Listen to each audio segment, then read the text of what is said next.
energy. It was awesome. I'll give it fingerless to him, gloves. Yeah. I always like all these people had like regret and shame after, Hiroshima and Nagasaki. Like everyone involved was like, what the fuck is this? Like the next war is going to destroy the world. With the exception of Paul Tibbets, the pilot of the Enola Gay, who would then go around the country doing demonstrations of how he killed the Japanese. He would fly like a replica plane. He'd be like, and that's when I dropped a bomb on all those idiots. Those slant-eye motherfuckers. I got him. Serves you right. Bum, bum, ba-da, ba, ba, ba, ba, ba, ba, ba. And imagine going to see that. I don't know what's worse, being Paul Tibbets or being the guys that are like, do you want to go to the reenactment of the massacre? Like, yeah, they have innocent people. Right. They got beer battered ballpark pretzels, I think. Oh yeah. And then afterwards is a kite festival. Mm-hmm. Well, what they serve is mutated fish sticks. Yeah. They serve fucking three-eyed. I just watched that Simpsons where Oh yeah. the Burns Blinky. is running for classic. Yeah. what is it, mayor or some shit, governor? I don't fucking know. I don't know. But Ahoy, hoy. yeah, Yes, I'm gay.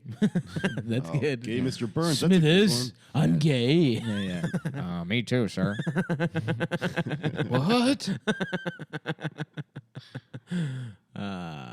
Damn, Smithers pounded off to Yeah. Burns a lot. That was heavily implied that he was jacking off quite For constantly. sure, Yeah. for sure. That one app where his screensaver is like, Yeah. Hello, Smithers. Yeah. You really turned me on. like it's so much weirder that he wanted to fuck Burns than that he was gay. You know what I mean? It's like, No, that makes sense. you think so? Yeah. He has a daddy thing. Yeah, he does. Oh yeah, because Mr. Burns is like 1,000,000 years old. But he He can't wants to fuck you his hard. Old I used to do corpse dick. Simpsons trivia. Mr. Burns is 104. Is that a fact? Yeah. How old is So he it never now? changed. I think he was 106 in one episode, but I think, he's 104. Yeah, because I think. I don't know. I used to just sit online and do Simpsons trivia. Oh, on the internet? Yeah, when I was like 11. Hell yeah, dude. Oh Yeah. man. Did you win anything from it, or was No. it for the love of the No, game? Yeah, it's just. I had Simpsons To get autism. pussy. Yeah. Remember before I knew that you could like look at pornography and yell at people on the internet? When I was a kid, I used to go to like discoverychannel.com. Yeah. Just actually use it Yeah. like in the most wholesome ways. Look up ladybug facts and Yeah. shit. Fuck, man. Yeah. I used to play. I remember using the like Encyclopedia Britannica to like look up the Hindenburg disaster, how thermonuclear weapons work. I was like obsessed with war and like, yeah, it's like massacres and shit. I loved Middle Ages shit. Like I love Yeah. fucking like just feudalism and shit like that. Yeah. Like King Arthur. I wanted to know if that shit was real and shit Yeah. like that. I love that shit, dude. That shit was cool. It's cool, like learning independently as a kid. You're like, oh, I can see why they decided to do school, but then they put, Yeah. Then they put you in that fucking dumb gay fucking building. Yeah, You yeah. gotta learn stupid It sucks. bullshit. You should be able to learn on your own. Yeah. That's why my child will have an iPad and a mother and no father. I'm just gonna put an I'm going to iPad. send my son a new iPad every month in the mail. Daddy loves you. I'm not telling you where I live. I live next door. I just won't come over. Like, your father's gaming. Your father decided it was more important to play Battlefield than be involved in your life. Do you guys remember My those? son's name's Smithers. His iPad's like, hello, Smithers. Damn, dude. And then if someone wants to get at you, like get back at you, because of you'll have so many enemies at that point. Yeah. They could do that movie Old Boy, but it's your son fucks you. Yeah. You look like Mr. Burns, and then he Yeah. fucks you. Yeah, I don't think I have that many enemies. I guess Tom Myers is now an enemy. It's weird because I was able to like trick Tom, and I had the same relationship with Tom that everyone else does, which is like, Tom, great set, which is all anybody does to Tom Myers, and then something, I guess, like when I showed everybody that Ed Schrader video. But like, we've been everybody's talking gonna- about that for a year. People knew about that. Yeah, I don't know why Tom has it out for. I've never said anything bad about him, other than just like point at him and be like, "You have to see this." Yeah. Well, we've definitely said bad things. Yeah, about him. of course, Yeah, but it's yeah. like so has everybody. Yeah. You know? Well, but I think it's literally when people started tweeting at him that he realized, like, because he doesn't understand that people are basically making fun of him. Everyone who interacts with him, but because people would tweet at him, and it took, I guess that's what the sheer. Also, volume. if you're listening to this, don't be mean to Tom. Yeah, like just appreciate him for being. Tom's not an asshole. Tom's just an insane person. yeah, There's no reason to beautiful be soul. abusive towards him. It's like going to the zoo and throwing rocks at a Right. kangaroo. Well, it's like Chris kangaroo. Chan. It's like some people take it too He's far like with, Harambe. with Chris Chan. It's like Chris Chan's just like a retarded man, and he does enough on his own that you can laugh at. You don't have to like. Air him. There's no reason to do that. Just appreciate him. I don't know if you saw the other day, but Chris Chan tweeted. I have to pull up the tweet because I want to make sure I get the wording do. exactly right. But he always needs money because he's got these ongoing lawsuits with GameStop. Oh no! What was Chris Chan willing to do for money? Did I show you I'm the tweet? scared. Did I show you the tweet? Yeah. It's so funny. And then he gets people send him money, and it's presumably to keep the lights on at his house. And then he just like the lights still get shut off, and then he's just posting pictures with like new Legos. Playing Wii on like a generator. Yeah. He tweeted, everyone, pull yourselves together, and if y'all want to see another house tour video, $200 directly to my PayPal gets y'all the house tour, inside and outside. No negotiations on the price. Okay. And so he wants people. He did a house tour for free, and that's when people saw how fucked up the house he was living in is. Right. And then I think like the Department of Health got involved. And then this is part of a tweet thread. The next tweet is, anyone living locally to me in Virginia or visiting Charlottesville, I'll give y'all BJs for money too. Jesus Christ. Serious. This is serious. Yeah. Yo, there's one like completely brain broken motherfucker that was like, dude, I'm about to get blown from Chris Chan as a bit. He's gonna get stung by the cops because of that fucking sex trafficking law. Yeah, dude. It's I'll give y'all BJs for money. Y'all want some beat? The word y'all is the funniest part. There's like a down home BJ, dude. Yeah, right. It's like very casual. It comes with fixins. Beat off into this biscuit. Why don't you slather my cock up in some cream chip beef and suck it off with some little smokies? Yeah. I was gonna cook up a mess of BJs. Why don't you suck this hollandaise sauce out of my asshole? We're just reckoning to do some BJ in this morning. For delicious breakfast time, classic meal, hog and eggs. Salute. Can you just say you're gonna suck people off for money on the internet? Yeah, if you're retarded. Oh, nice. Yeah, that's the loophole, the legal loophole. Yeah. Technically, if you're retarded, Mm-hmm. He got us again. Just imagine being part of working at the district attorney's office that has to deal with Chris Chan and the numerous charges against him for assaulting GameStop employees. And you're going to work. It's like 8 a.m. You make good money, but it's still like. You have to pull that big file and put it on your desk. Just read about this autistic man that's macing GameStop employees and offering to suck people's dicks on the internet because for Lego the Sonic money. cardboard cutout is a different color of blue than he likes. That's not the official blue. Yeah, I wouldn't be surprised if he does a mass shooting. That's probably the next step. You think he's got it in him? Virginia's got real lax gun laws. I would not be surprised. You can buy a gun technically if you're retarded. And if Chris Chan did a mass shooting where a bunch of people died and it was him, if he got 70 people, he broke the record or whatever. No way. If that happened, Yeah. we would all just be like, and that's the show. That's all, folks. There'd be nothing else that could ever top that in terms of events. You know what I mean? Mm-hmm. That would be just the great. Like Jake Tapper reading about going into the background of him. They would have to spend Reading years. his manifesto. Right, It's about exactly. fucking They would- Sonic and GameStop Right, and right. shit. Well, when he lost the competition for the best Parappa the Rapper impression to Liquid Chris, that's when it became clear that Chris was not headed in the right. Sorry, Christine. I don't know if we should misgender her. Oh shit! Is it Christine? Yeah, it's Christine now. I love that. I mean, it's so funny. His journey here is because it all started. I mean, he had the comics, but people didn't really know who he was online until he published that video. They're like, "It's wrong to be gay," standing in front of his house. So it's like this homophobic retard. Y'all want some blowjobs? Yeah. I'll give you all BJ's. Yeah. I mean, it's like.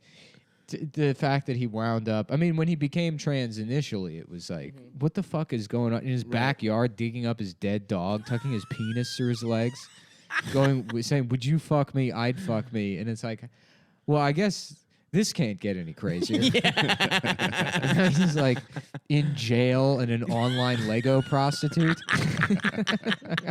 I go, all right. Salute to a real one, Christine Chan. Yeah. A beautiful woman. No, he's got to break Stephen Paddock's record. He's going to team up with that Chinese woman that assisted Paddock. Oh, nice. Avoided all charges. Nah, she doesn't have it in her, dude. Yeah.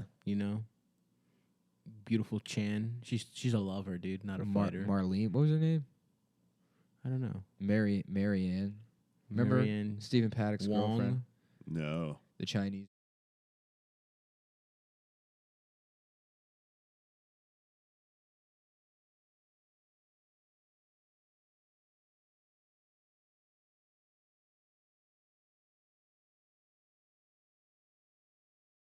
Mummy trapped inside of this.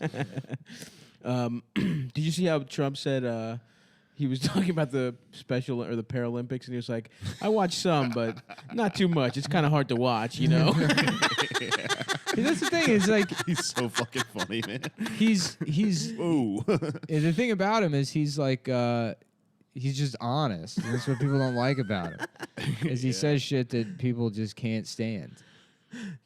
the saying it's hard to watch though. It's like not being like it's not good or it's like kind of boring. He said it's hard to watch. Yeah, they're not very good at the sports, you know. I mean, who wants to watch that, you know? Yeah. Some guy can't The slam form dunk. is all sloppy. The shot put guy forgot it was a shot put, thought it was a giant chocolate chip and started trying to eat it. How about shit put?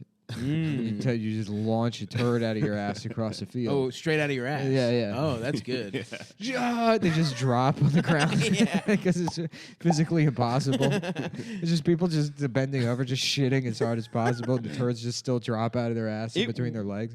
And here we have Marcus Dietrich from Germany. It's the record holder, 2.5 inches. An all schnitzel diet is how he. And he's. And he scored a 0.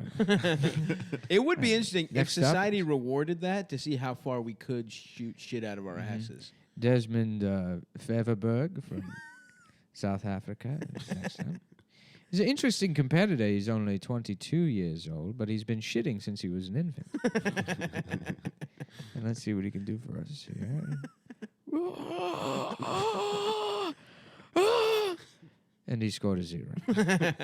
Nah, dude, I guarantee you some shits I've taken. No one scores anything. They just stand in a some circle. Russian guy with like steroids and shit. Yeah. Fucking jacked. Yeah, Sphincter Dmitry is Vladishenkov jacked. is next from Russia. And his father actually invented the sport as a way to keep his family warm before they were executed.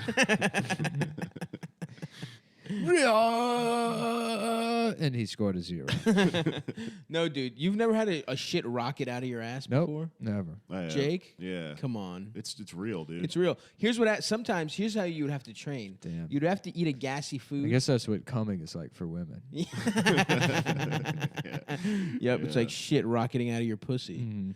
You'd have It'd to be eat funny, like the guy who's like a cuck, and like he's like his wife's giving birth, and it's obviously someone else's kid, but the kid just like slides out immediately.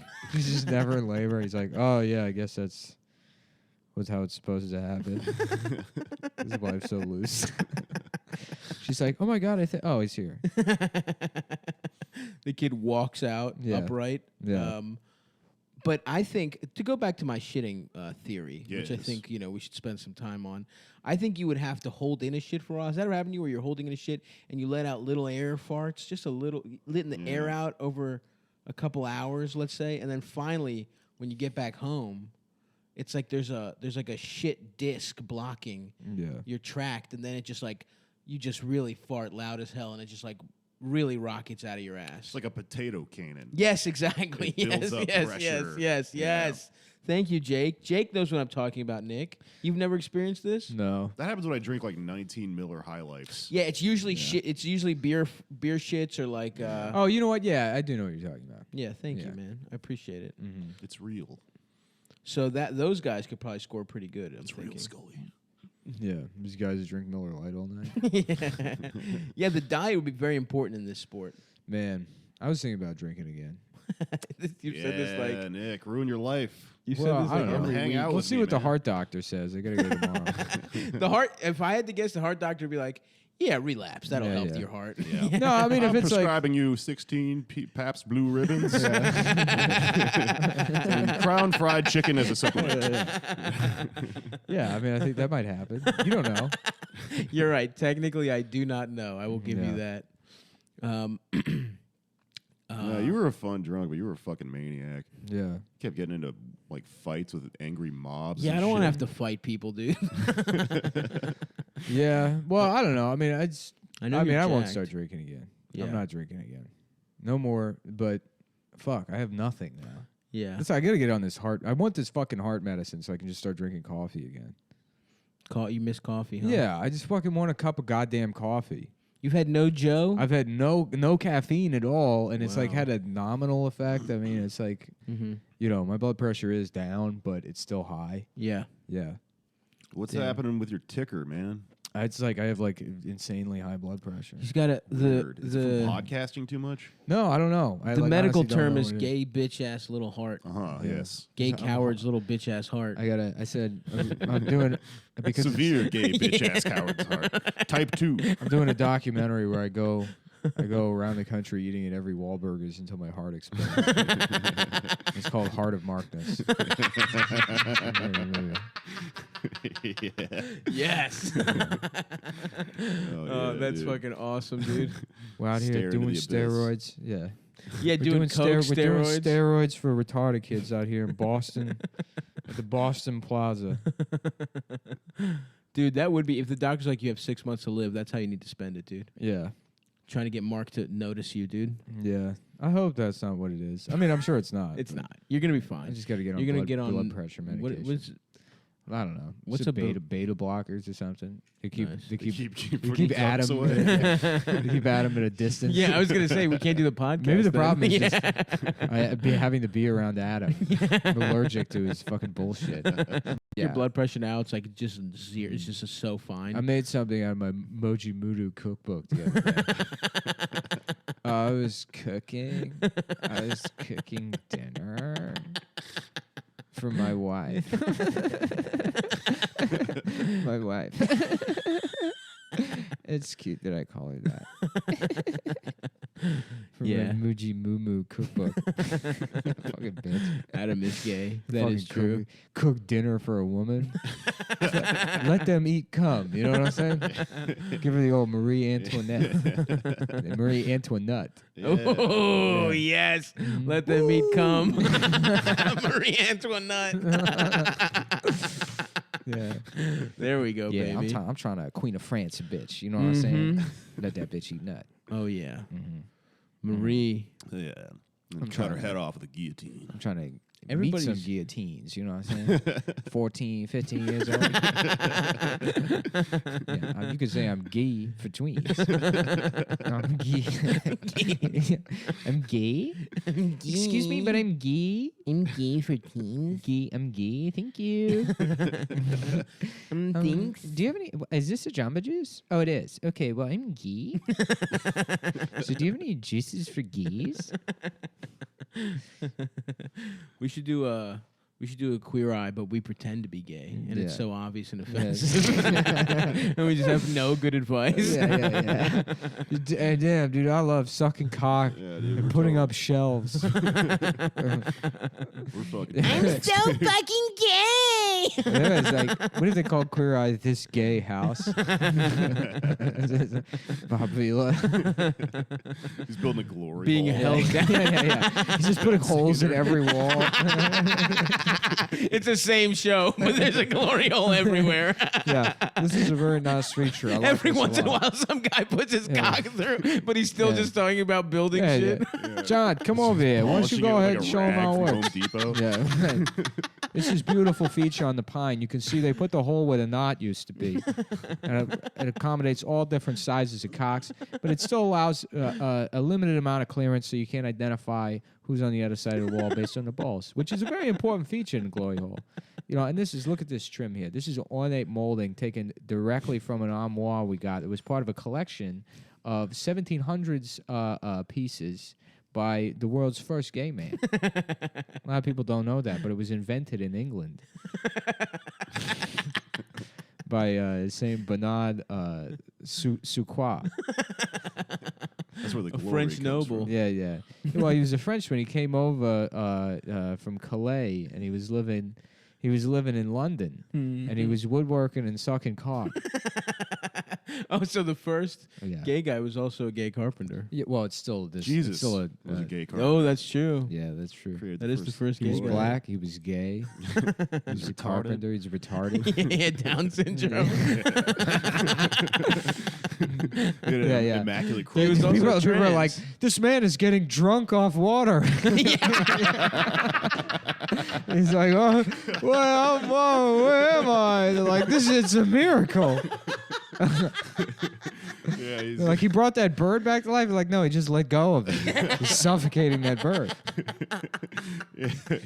Yeah, it's like, Joseph's like, that's not my fucking kid. I don't know what happened here, but that's not. Looks Chinese.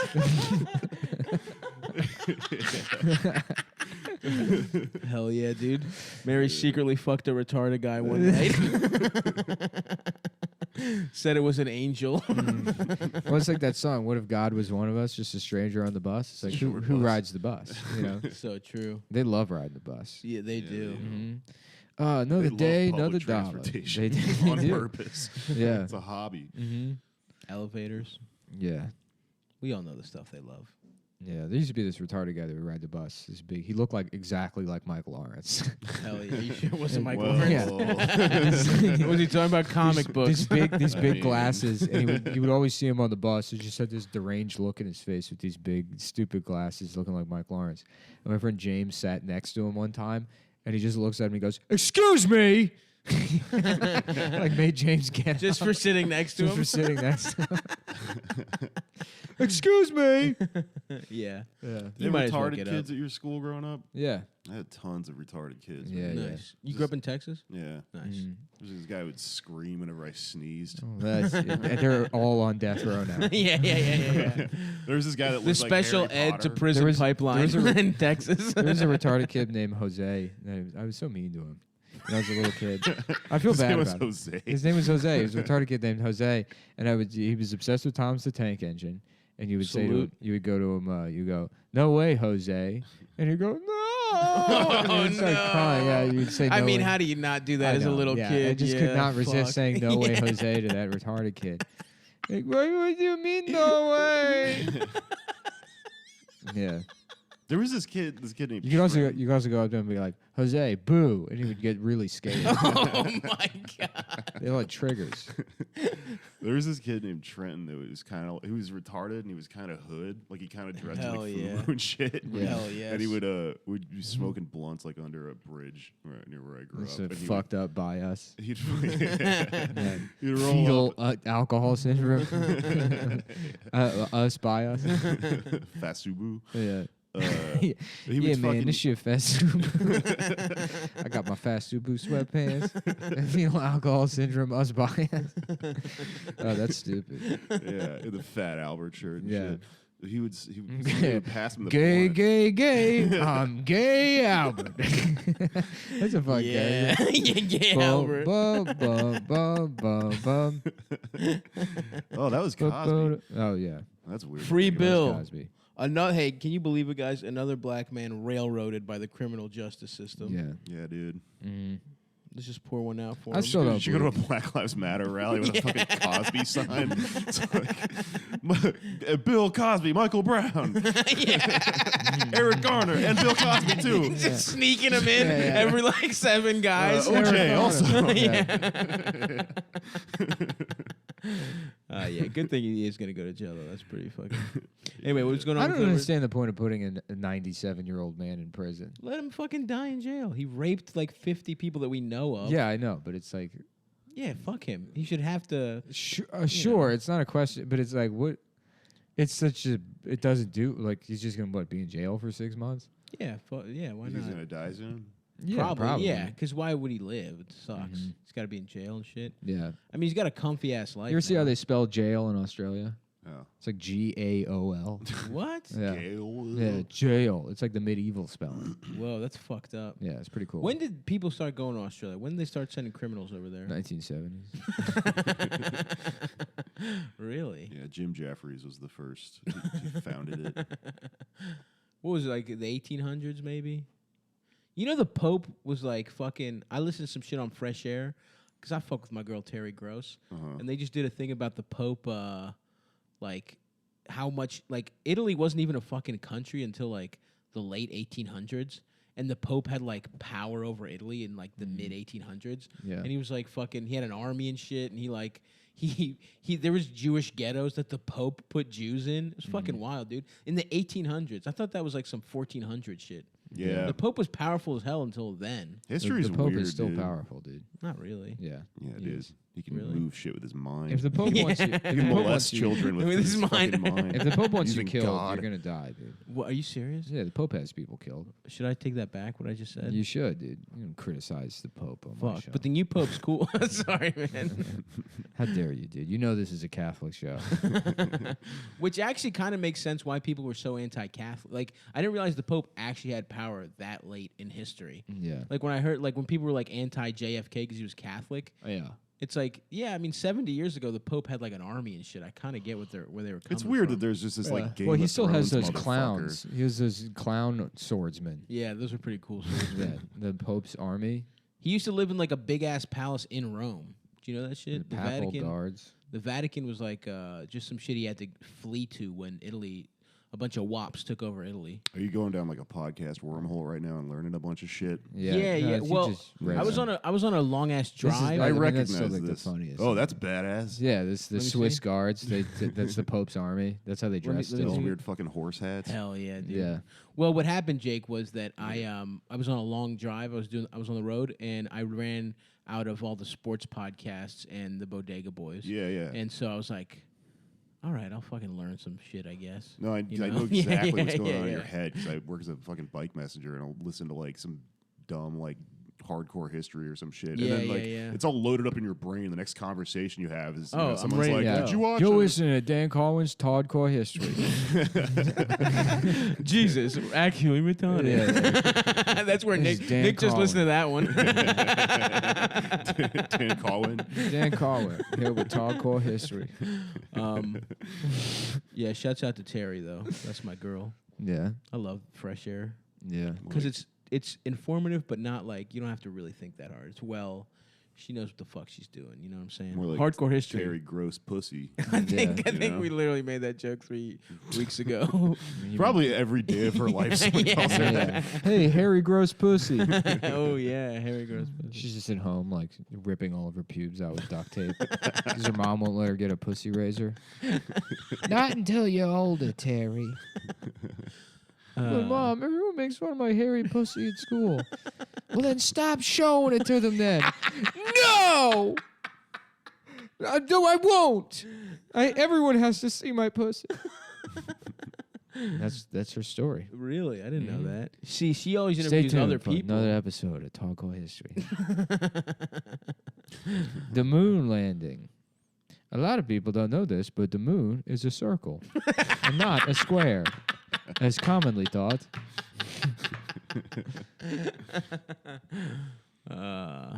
There was a girl we grew up with who was a touch special. I don't know if she was full blown, whatever. But she was like trying to make conversation, and she was like, "Who are you guys talking about? Are you guys talking about Mike? Does he have brown hair? Oh, he was." And she was like saying facts that she knew just to like fill up the conversation. She was like, "He has brown hair. Was his cousin Jim? Was he 16 before he was 17?" And then I was like, "Yes." like that's as if that's like a trait that only some travels time. Oh fuck, maybe she's a time traveler. Did you fuck with the show Ghost Rider as a kid? You like that show? Ghost Rider? Ghost Rider. Yes, yeah. I loved that show. I liked it, but I didn't understand it. It What do you fucked mean my head up. What do you mean you didn't understand? I watched it a lot, and I didn't retain much of it. It was just really heavy. It was like a ghost, right? It's so straightforward. It's 4 kids that are friends with a ghost.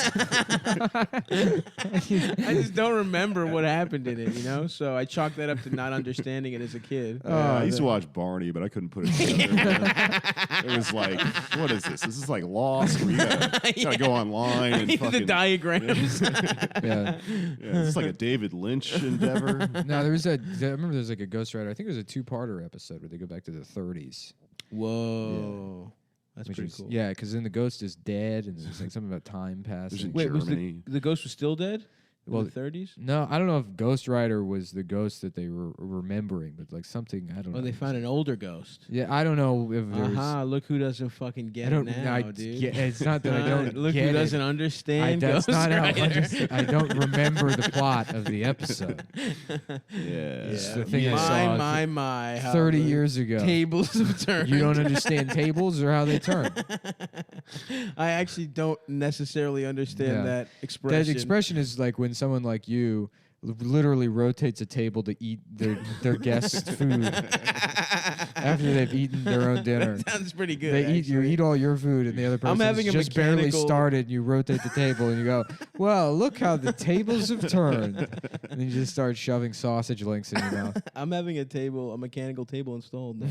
Just for that. I press a button. Yeah. It's like for a disabled. Yeah. It's like one of those Yeah. chairs that Yeah, goes up right. the stairs. Just like a cake mama, like cake assembly table.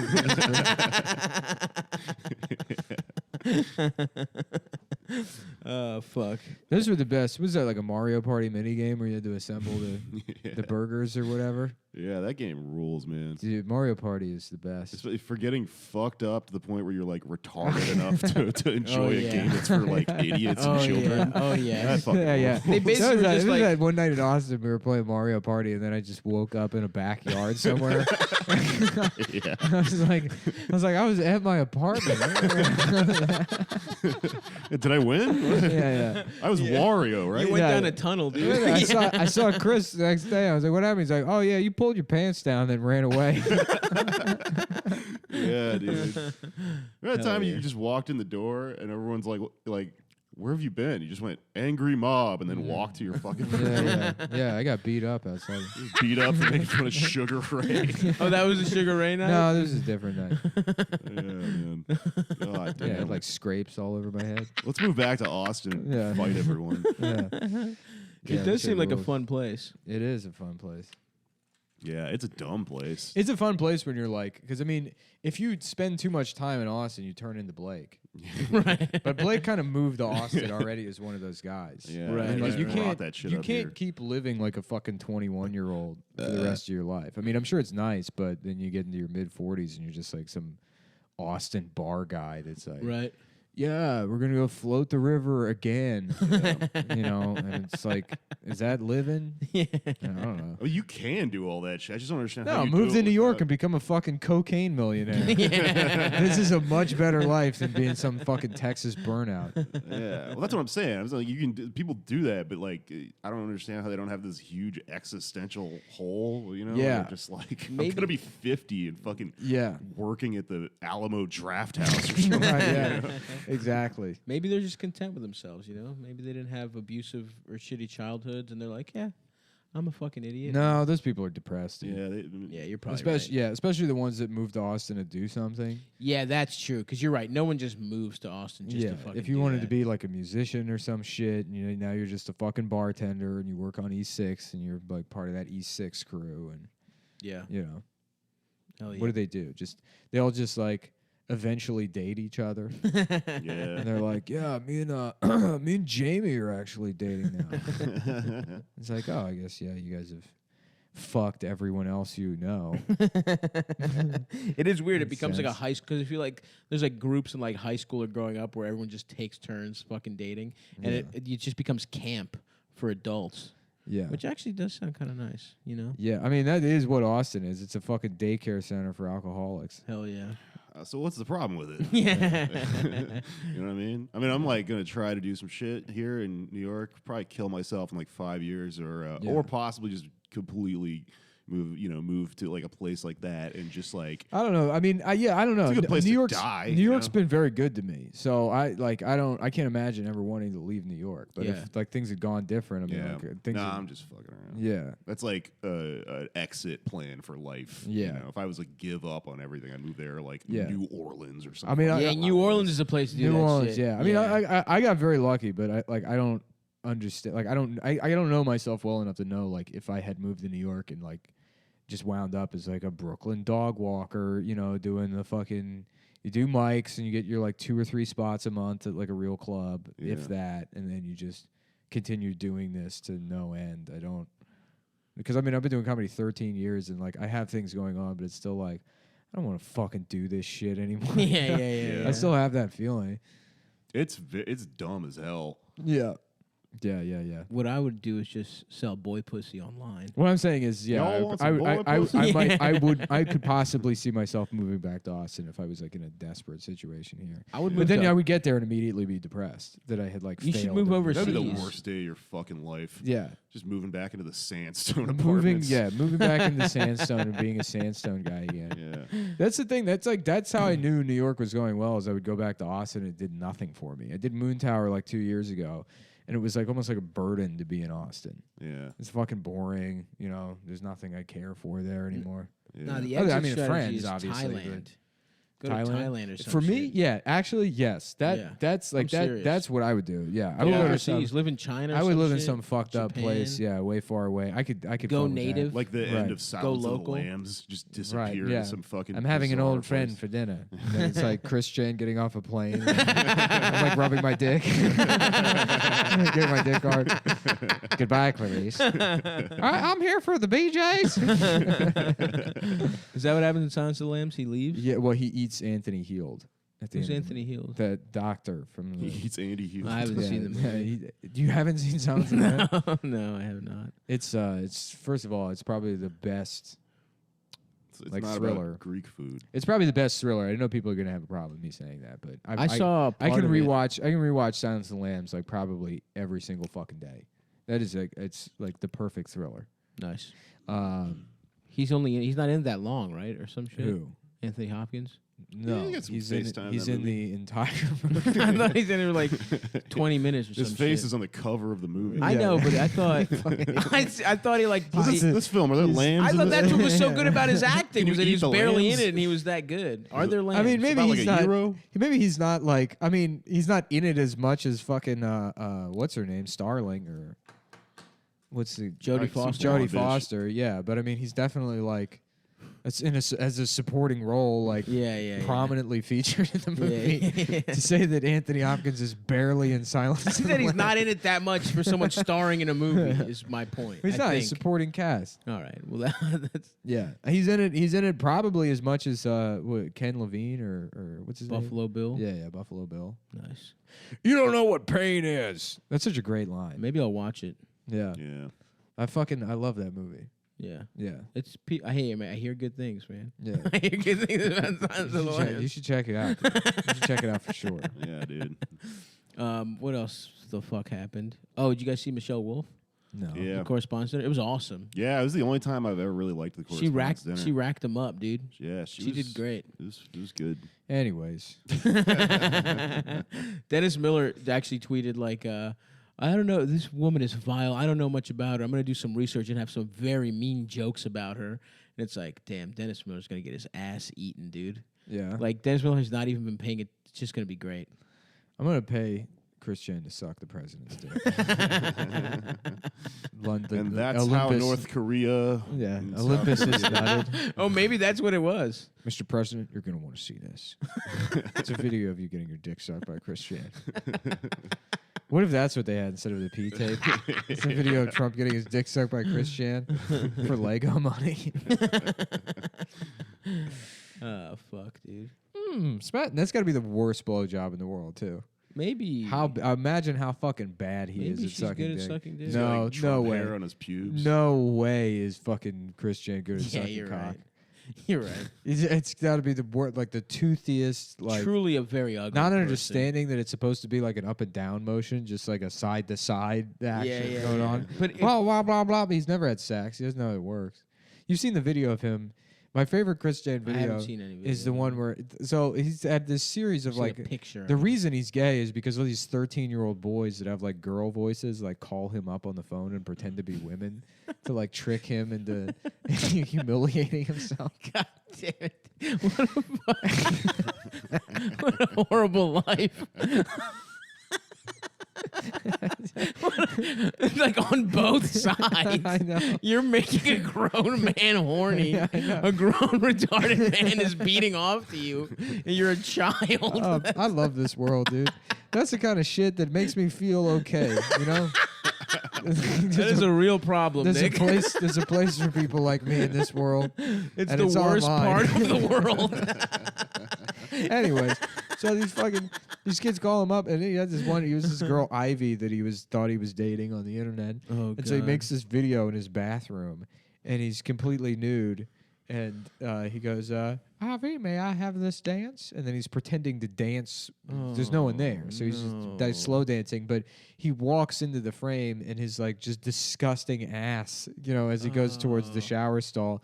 And he gets in the shower stall and it's like tiny fucked up dick or whatever. It's like stupid body. And the bathroom is disgusting. There's just like grime everywhere. And it looks like Resident Evil. Oh, fuck, Like, dude. A chill just went down my spine. and so he's like pretending to dance, and then he goes to spin the imaginary girl and loses his balance. No. Yeah. And he posted it? Yeah, he posted it. Let me see if I can find the video. Oh my god, dude. It's That does sound really funny and horrific at the same time. He drops the invisible woman.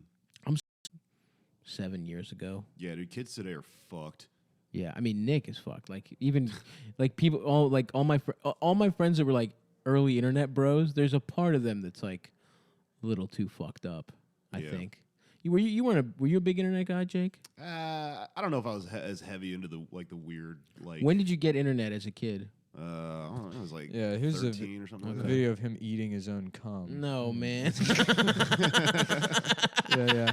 He was like cum because for a while he was eating his own cum. Yeah. That's for us by us.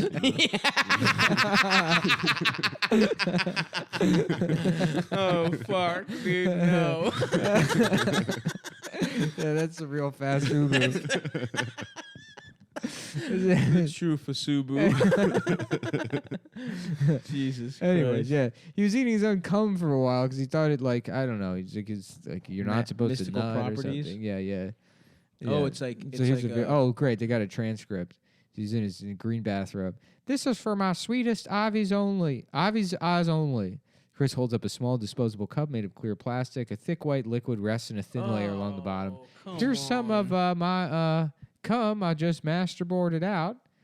He points. Masterboarded? Yeah, he says things wrong. Okay. He points at his own semen in the cup and brings it even closer to the camera. Dude. About to that much. That's usually a lot. Chris holds a can of Fanta orange soda near the camera. He wears his Amnifest ring on his hand. Couldn't find any chocolate syrup, but I have some orange soda. What the fuck? What? Yeah. Why do you need chocolate Well, syrup? bottoms up, and then No, dude. yeah, it's him drinking his own cum. Ah! Fuck. That sucks so much dick. That is horrible. He's doing like a shot, like he's at fucking Hooters. It is fucked up that is just accessible. Yeah. No, here's a video of him dancing in the shower. I would like to watch that. I'm trying to find it. shot. I just see screen caps. For whatever reason, they only have the audio of the. Oh fuck! The original ones were on Slut Load. Oh, here we go. Slug Load. Slut Load. Oh, Slut Load. Pornography site. Yeah.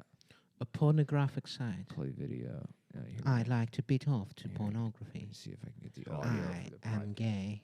Nice. I only beat off to gay. I'm gay. I'm a homosexual. Oh God. That is fucking. Oh. May I have this dance?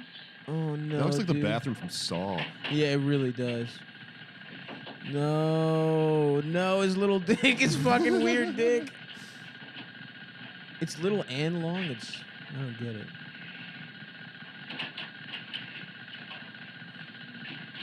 Oh no. Ballroom dancing in a bathtub, No, dude. Oh, fuck. That he looks like Eldis actually. Like if you told me that's Eldis's body, I wouldn't be shocked. Good lord. Is this did he shave his little pubes? What's going on here? Is he stopping? Is he kissing? I'm waiting for the part where he loses his balance. Oh, he's trying to kiss her.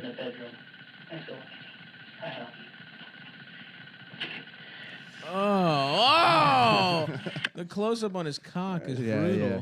I don't know. That video is so funny. This is how fucked up the shower is. Where'd the balance? Where he didn't fall? It's when he hits the shower curtain. Yeah, you make yourself an invisible woman in your imagination you could do anything with, and then you're like ballroom dancing. This set of pictures showing Chris well, his nudes that first came out were so funny because he would take flaccid pictures of his penis, which is just like they look like medical photos. Yeah. You know, I mean, like even if you got a fucking small cock like that, you still like plump it up. Get it hard, figure out an angle, The or whatever. lighting You is do something, key. you know, right? Women know how to put on makeup. Figure out how to take a better dick pic with your I shitty contour dick. my dick. Yeah.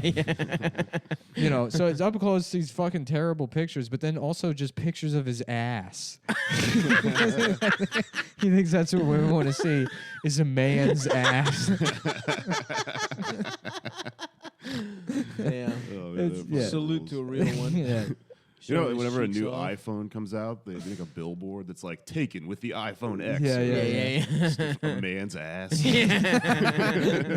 Like, wow, you can see his pores. Yeah, taking pictures of his bent dick in fucking portrait mode. This new iPhone X ads make everybody look like an asshole though, because it's like it's a selfie, but it looks like a headshot, and it's like taken on the iPhone X. It's like, why are you taking pictures like that of yourself? Yeah. You know? Are you trying to make yourself look like you're in a For the bitches. You're supposed to take shirtless pictures of your muscles. Yeah, to send a gay Send man. them to people you thought you could trust. That's what you do with the iPhone 10. Not these backstabbers. these random backstabbers who I haven't interacted with for more than 5 minutes. I can't wait till the Skype screen caps start coming out, man. It's me ballroom dancing in the shower. Hello, Richard. May I have this dance? Oh fuck! We should have said earlier. Oh yeah, we're not the doing Baltimore the show has Autobar been postponed because we don't want to have to like try and sell out a huge. It's a bigger venue than we realized. Yeah, the capacity is like 470, so we want to sell out that show. So we're probably going to do. I think you pitched me June 2nd as one of the possible dates. It seems like a good Sunday. So we might do that. That'll give us a month and a half. I got to actually get back to him today to do that. Yeah, and then we'll pull the trigger on that. But I think we're done here. Nice. Yeah, it was a fun one, boys. Yeah, it was fun. So thanks, Jake, for coming on. Funny Moms on the 14th of May, And I don't think we have anything else to plug, right? Are we doing? No, we don't have. Yeah. So again, the live show is not happening in Baltimore this weekend. You mind if I plug some shit real quick? Of course. Yeah. I'm going on tour with Mishka Shubali. I'm going to. Is that how he says his name now? He changed it. Suck ballsy. Was it Shubali? Yeah, it wasn't always Shubali. Miska sucks ballsy. He made it even more Russian. I think I've been mispronouncing his name to his face for like years. Then I don't give a shit, Mishka. I don't think he listens to this, so what? Mishka doesn't listen to Come Town? I'm heartbroken. We're going to Morgantown, West Virginia, Detroit, Fort Wayne, Chicago, Madison, Oakaville, Illinois, where the fuck that is, Kansas City, Hutchinson, Kansas. Then I'm doing a week in Denver. We're doing a bunch of house shows and shit and bars and all stuff the like towns where people were sexually abused by their fathers. Well, that's why we're going. We're going on tour to, listen to my podcast, Pod Damn America, Mr. Cleo, and I'm on Twitter. Pod shit. Save America with John Lovett. Check it out. That's it. Thanks, bros. All right, goodbye. Oh, what? I thought I had something to plug, but do you not? Are you? Fuck. No. What do you got? Nothing. I thought I had something. I guess I don't. Yeah, I feel like I got to book something. Hey, how about this? If you book a venue that's anywhere within driving distance from New York, and you want to book me for, let's say a 2-show one-nighter, somewhere around like 100 capacity, anytime in the next month and a half. Yeah, I could do better than 100, but 2 shows. Trying to work on split it. Yeah. Let's so book do that. Me for that, and not book me for that. Me? I'm trying to get back out on the road. It's good for my blood so pressure. Am I need to, and I love seeing you guys. I love chatting with you, hanging out after the show, just really meeting the people that make all this possible. Because that's me and Amanda Palmer. We love going and meeting all of our beautiful patrons. The people that really just fucking get it. Oh yeah. They fucking get what we're doing. Mm-hmm. Dude, that video of like that Amanda Palmer event where there's that like gay trans Southern guy that's like, well, I got into Amanda because my daughter really wanted to see Amanda at Tipitina's when she came through a couple years ago, but she was too young to go, and then my daughter passed away. So Jesus fucking Christ. Yeah, dude, that video was hilarious. I mean, it was tragic, but what an interesting guy. What an interesting type of person to be. Just a weird Southern gay trans man with a dead daughter that follows Amanda Palmer around. Damn, R.I.P. As a tribute. I think that's maybe more about his daughter than Amanda Palmer. Yeah. All right, well, it's been a fun one. Bye, guys.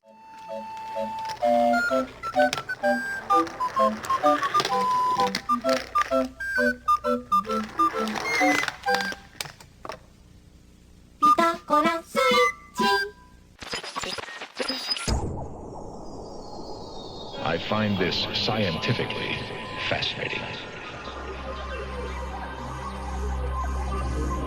All that is visible must grow beyond us, extend into the realm of the invisible.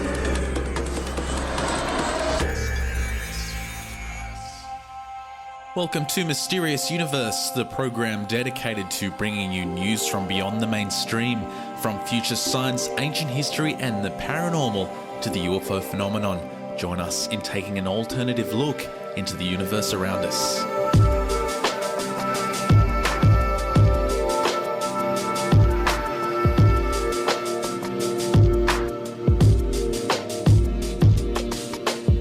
Up next in episode 29, we have an ancient Chinese city and its superb technology, a chilling account of lucid decapitation, and the life-changing effects of near-death experiences.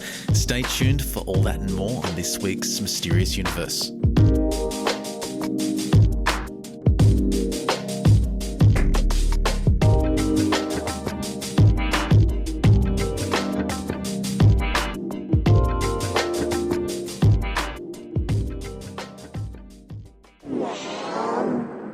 Hello and welcome back to your weekly dose of the strange and the paranormal here on Mysterious Universe. I'm your host, Benjamin Grundy on the SOH Radio Network. Back again, episode 29 we're up to, and I've been procrastinating. Sorry again for the late show, but I was the Easter break. I was having a good time, relaxing, and yeah, I'm a bit of a procrastinator. And then I got this email. I'm just about to sit down and start recording the show, and I got an email from Bob Kite. He sounds like a junkie's waiting for his paranormal fix. He said, just wondering where episode 29 is. I need my Mysterious Universe fix. I love the show and I've listened to everyone. I can't wait any longer. Bring on episode 29. And he's got about 100 exclamation marks at the end of the email. Thanks for that, Bob. That kind of kicked me into gear to finally sit down and record it. Most of you will probably get this on a Wednesday because I'm recording this very late. Straight into the news. We've got a cool show. Not quite a long one this week because it is late, but there are some very cool stories. The first one I wanted to just jump straight into. This is awesome. Big thanks to Sal for sending this one in. It's from the website failedsuccess.com, which is a funny name for paranormal stuff. They claim to be purveyors of useless knowledge. I don't know if this is useless, but it's kind of cool. And the article's entitled The Rise and Fall of Cahokia. And Cahokia were the Native Americans from the Illinois area. And there's a chronicle in their history that reaches back to a very mysterious past. And this particular region is famous for the mounds in the area and the mystery that surrounds them. But I'll just give you a quick brief rundown of the civilization as outlined in the article. The Cahokian civilization was truly massive in scale. At its apex around approximately 1050 AD, the city of Cahokia had in excess of 15,000 residents. There were also numerous suburbs and agricultural centres that emanated out from the city in all directions, creating a total regional population of more than 40,000 residents. This would have made Cahokia one of the largest, if not the largest metropolis in the entire world during that time. And the article says historians are baffled as to what could have allowed this explosion in population. The region went from less than 1,000 residents to more than 40,000 residents in barely more than 100 years. And no other cities in the world during this time could support growth of this size due to food shortage and sanitation problems and disease. But somehow this Cahokian culture managed to master it. Their city was planned and extremely organised, and they had an intricate network of suburbs and agricultural and production centres. But as with all great civilizations, they must come to an end. And that's where the mystery lies with this one. After only 250 years as a major metropolis, the entire civilization vanished. And there are many theories as to the downfall of a society. Theories like changing climate due to a little ice age or a breakdown in civic structure due to war. But many feel that there is another reason for the Cahokians' dramatic rise and fall, an alien reason. Now, I can't vouch for the validity of this website. I've never seen it before. And the article itself does say that what follows are speculations based on stories passed down through the generations, hearsay and good old-fashioned gossip. Now, we never let that get in the way of a good story on this show, so the legend has it that around 720 AD, the struggling Cahokian tribes, who were made up of many other tribes, were in danger of being wiped out due to famine and disease. On the brink of their collapse, they were visited by numerous robed beings from the sky. These beings offered them the knowledge and technology to save their civilization from extinction, as well as to allow them to prosper and become one of the most powerful civilizations in the world. But in 500 years, the beings vowed to return to the region, at which time they would collect a payment in return for their generosity in the form of all of the Cahokians' wealth and riches, as well as all of the Cahokian children under the age of 16. The Cahokians accepted these terms and proceeded to use the knowledge and tools provided by these beings to build an amazing, powerful society. As 500 years passed, the Cahokians were now gods among men. They were the most progressive and advanced civilization in the world. The pact made by their ancestors with the beings had long been forgotten or attributed to folktales. Then the Cahokians were startled as the ground began to shake and the sky rained fire. Hundreds of robed beings appeared from the sky on the outskirts of the city. They explained that 500 years had passed and they had now come to collect what was theirs.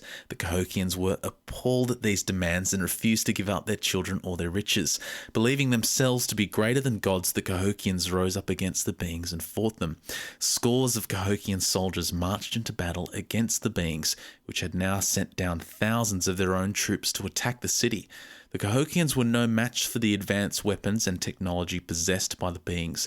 As the attackers fought their way through waves of reinforcements and marched towards the city gates, the leaders of the Cahokia knew that their only hope was to turn to a super weapon they had developed under the guidance of the Great Spirits.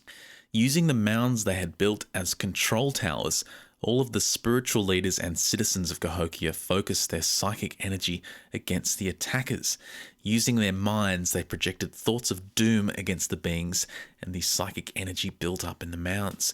The ground began to shake violently until, as the attackers reached the gates of the city, the mounds let loose a powerful psychic shockwave that emanated out from the city in all directions. The energy was so overwhelming that the shockwave killed not only the attackers, but all of the Cahokian civilization as well. Buildings crumbled to dust from the power of this attack, and all the evidence of the Cahokians and the attackers was wiped away, leaving only the giant mounds of earth they had constructed. To this day, visitors can come to Cahokia, Illinois, and see the remnants of the ancient mounds and learn all about this mysterious ancient culture that destroyed themselves. So that's the story, and yeah, it's pretty wild and crazy, but if you've been listening to a while, you would have remembered the Dogon tribe in Africa, which we covered in a previous episode, and of course their belief that their culture had been planted by beings who came from the star system Sirius. And of course their knowledge of the Sirius star system was extremely advanced and existed decades before Sirius was discovered with telescopes. So, but certainly not the first ancient civilization with stories passed down about alien intervention. So check that one out, and of course I'll put the links to the article in the show notes.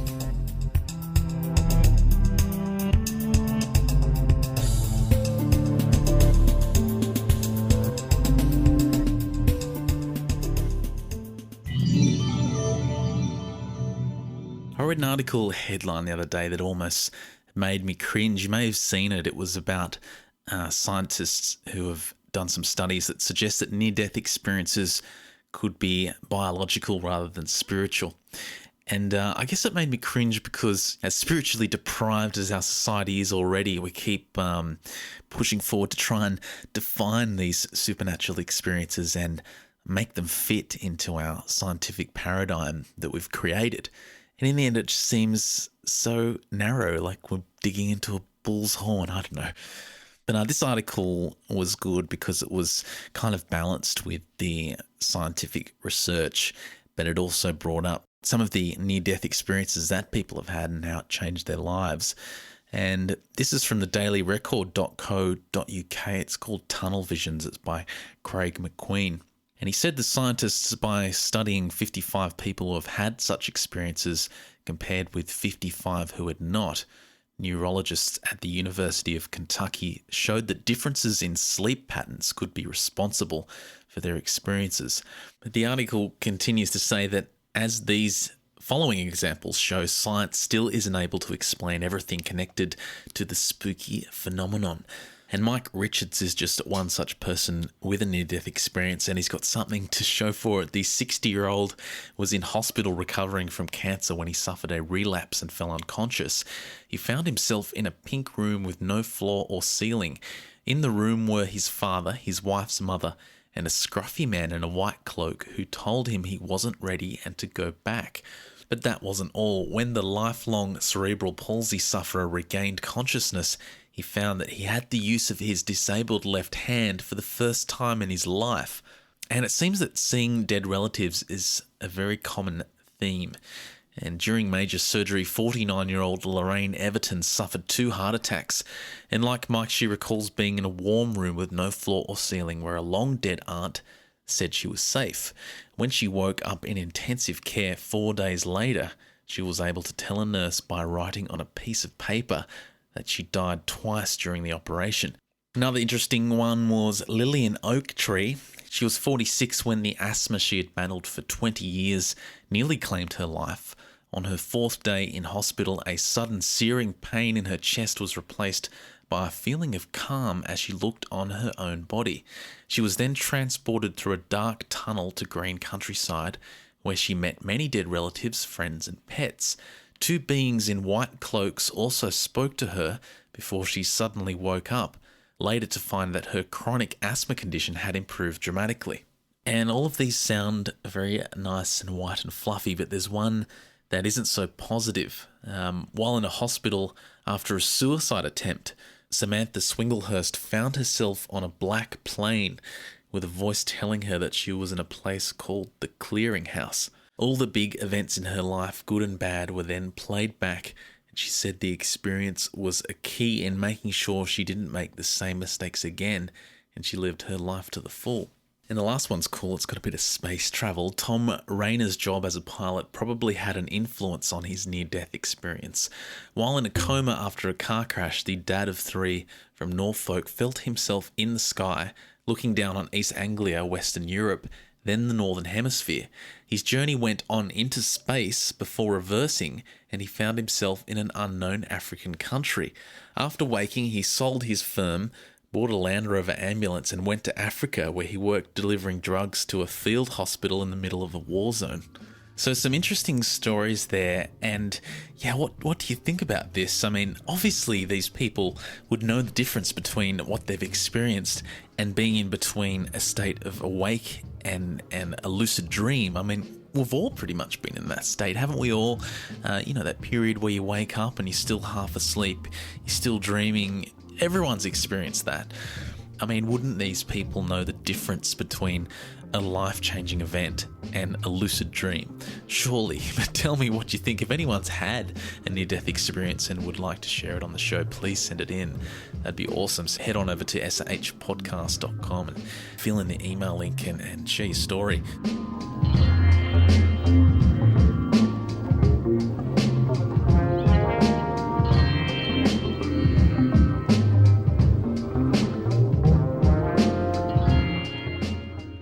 Hey Ben, it's Mike from scenic Massachusetts, USA. Just want to call and say thanks for drunk dialing me on Skype. It's the first time it's ever happened, let alone by a small-time celebrity like yourself. So, by the way, love the show. I'll be listening to the next one loyally like always. And next up, you may remember we covered a story of some teeth had been found in Iran with extremely well-drilled holes in the back of molars. And turns out this superb drilling technology has turned up again in ancient history. This is from the Epoch Times website. It's an article entitled Artifacts in Ancient Chinese City Reveal Superb Technology.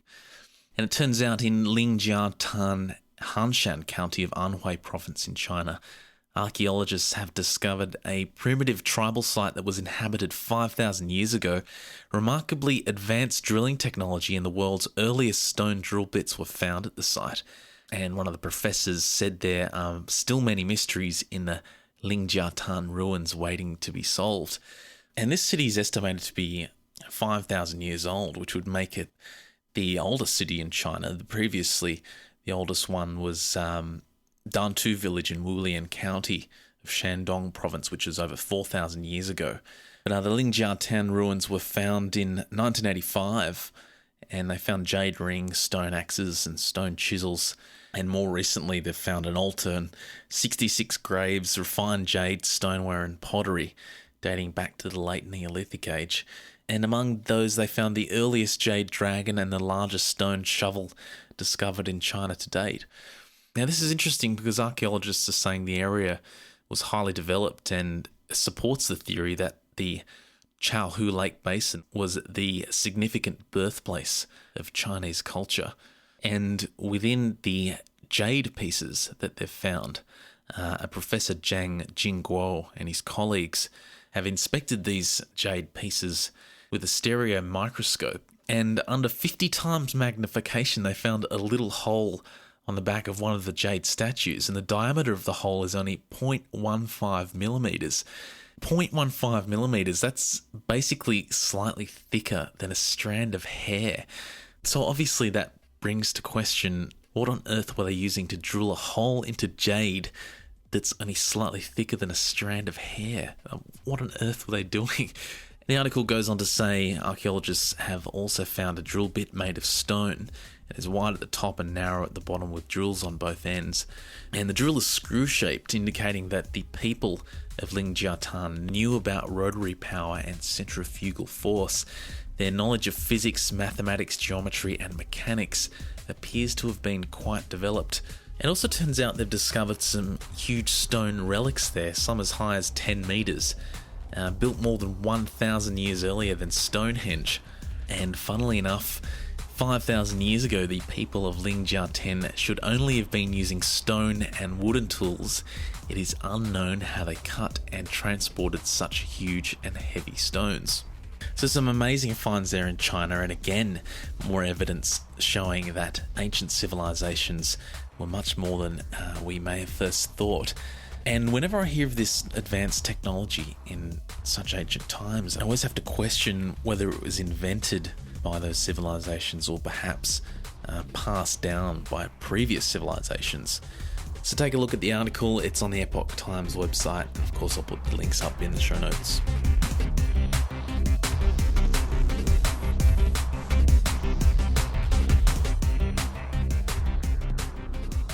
And while we're on the Chinese train of thought, you may have seen in the forum this week, Joel Eames posted a great link to YouTube of an Asian, or it looks Indonesian, practitioner of acupuncture who was showing off all sorts of skills to a British news team, a British film crew. And he claims to be able to channel electricity through his body by meditating every day and I guess doing Qigong exercises. And he can harness this energy and use it in his practice. And the amazing thing in the video is right at the end, go and check it out in the forums, but he actually lights up a newspaper with his bare hands. So very cool indeed, but if you watch it closely, it's kind of funny actually, because he's talking about how he trains his body and how he meditates every day. And in the scene while he's saying this, he's got a cigarette in his hand and he's waving it around. And in the next scene, he's lighting the newspaper on fire. And Joel picked this up from dig.com, and a few of the comments there were pointing this out and saying that perhaps this was a clever sleight of hand trick. And I definitely agree there could be a high possibility of that. But it doesn't explain the reaction that he gets from some of the film crew members. They actually have footage of, looks like whoever's controlling holding the boom mic actually puts her hand on his dantian, which is the point about 2 inches below the navel. And she puts a hand on his dantian and you can tell she gets an electric shock. So that was interesting. So take a look. You can check it out in the forum, but I'll put this up in the show notes as well. The electrified Qi practitioner. Tell me what you think.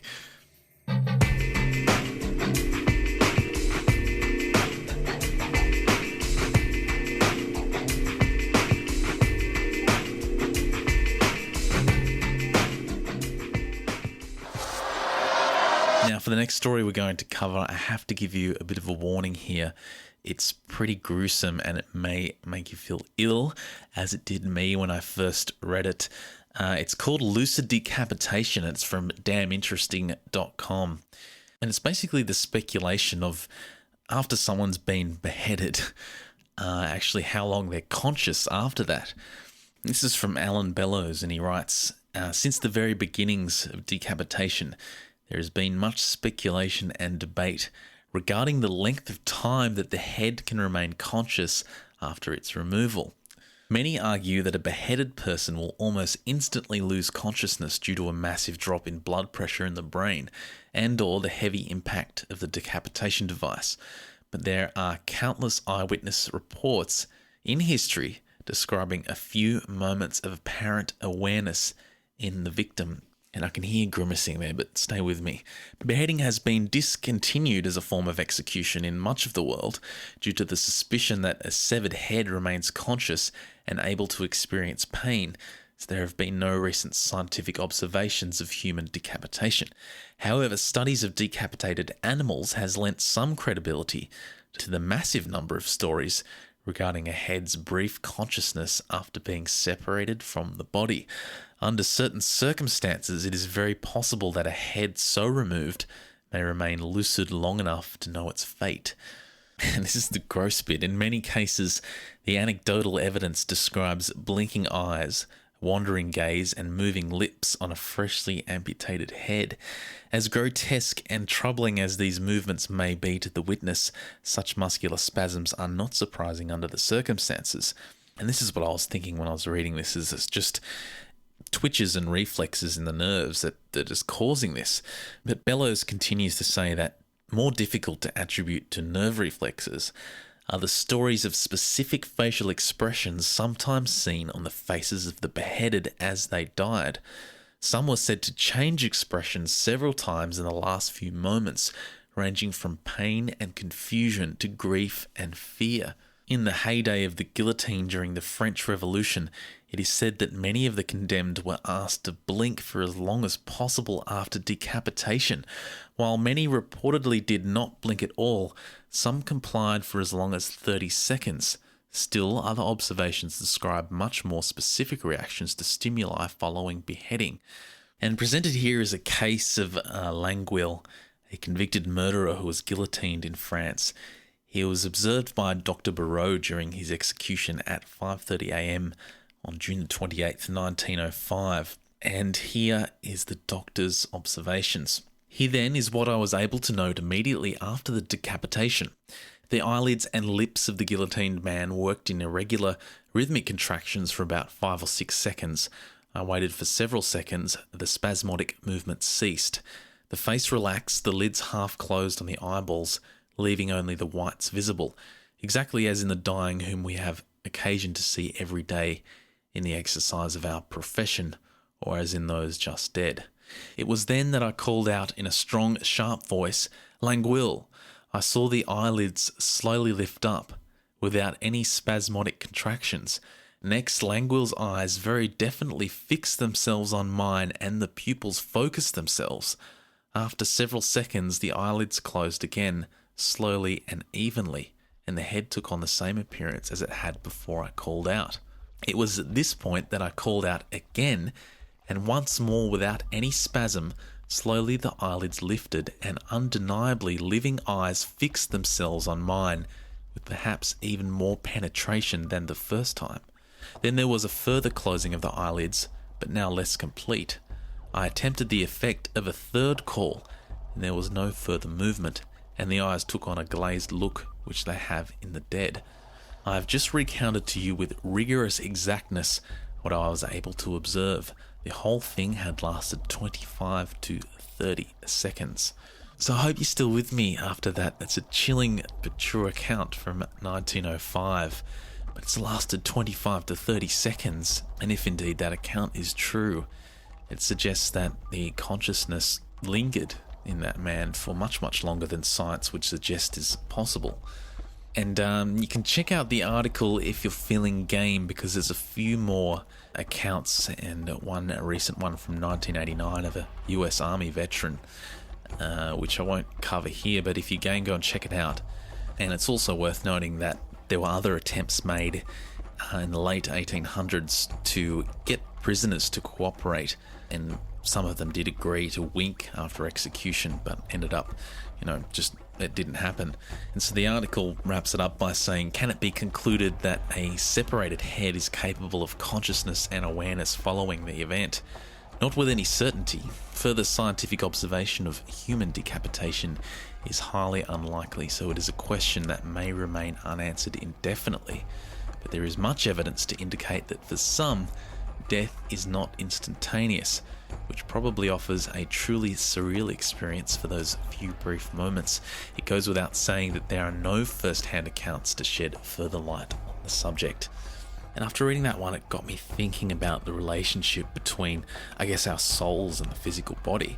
Because if you adhere to the reports of near-death experiences and some of the things that people have gone through and reported, it would indicate that obviously they're conscious after death. They exist as some sort of tangible existence.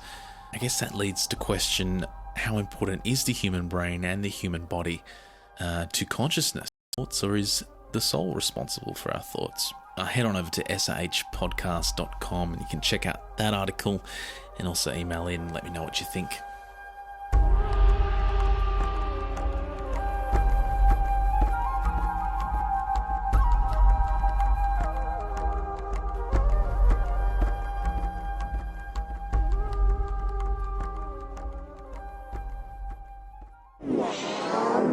And just for fun, you may be wondering what that crazy music was at the start of the show, and I just had to share this one for you. It's a link on YouTube, and it's these crazy machines made in Japan. Well, they're not really machines, they're just lots of household objects placed perfectly to trigger each other and cause a reaction at the end. If you've seen the Honda Accord ad with the rolling gear at the start, you'll know exactly what I'm talking about. It's like that, but there's just dozens of these cool videos. Go and check it out. I'll put the links up in the show notes. You got to see it. Now, the reason I wanted to share this with you is, sometimes I feel that life is, well, especially my life, is just a series of events that were so intricately designed that it couldn't have been by mistake. I don't know. I'd be interested to hear your thoughts on this. I guess it's just if you believe in fate or chaos. But yeah, I certainly feel that, some things, some major events in my life have been triggered intricately by previous things, and that somehow they're all connected. So I thought this video would, in some minute, crazy Japanese way, demonstrate that. So I wanted to share it with you. So check it out. It's on YouTube, and I'll put the links up in the show notes.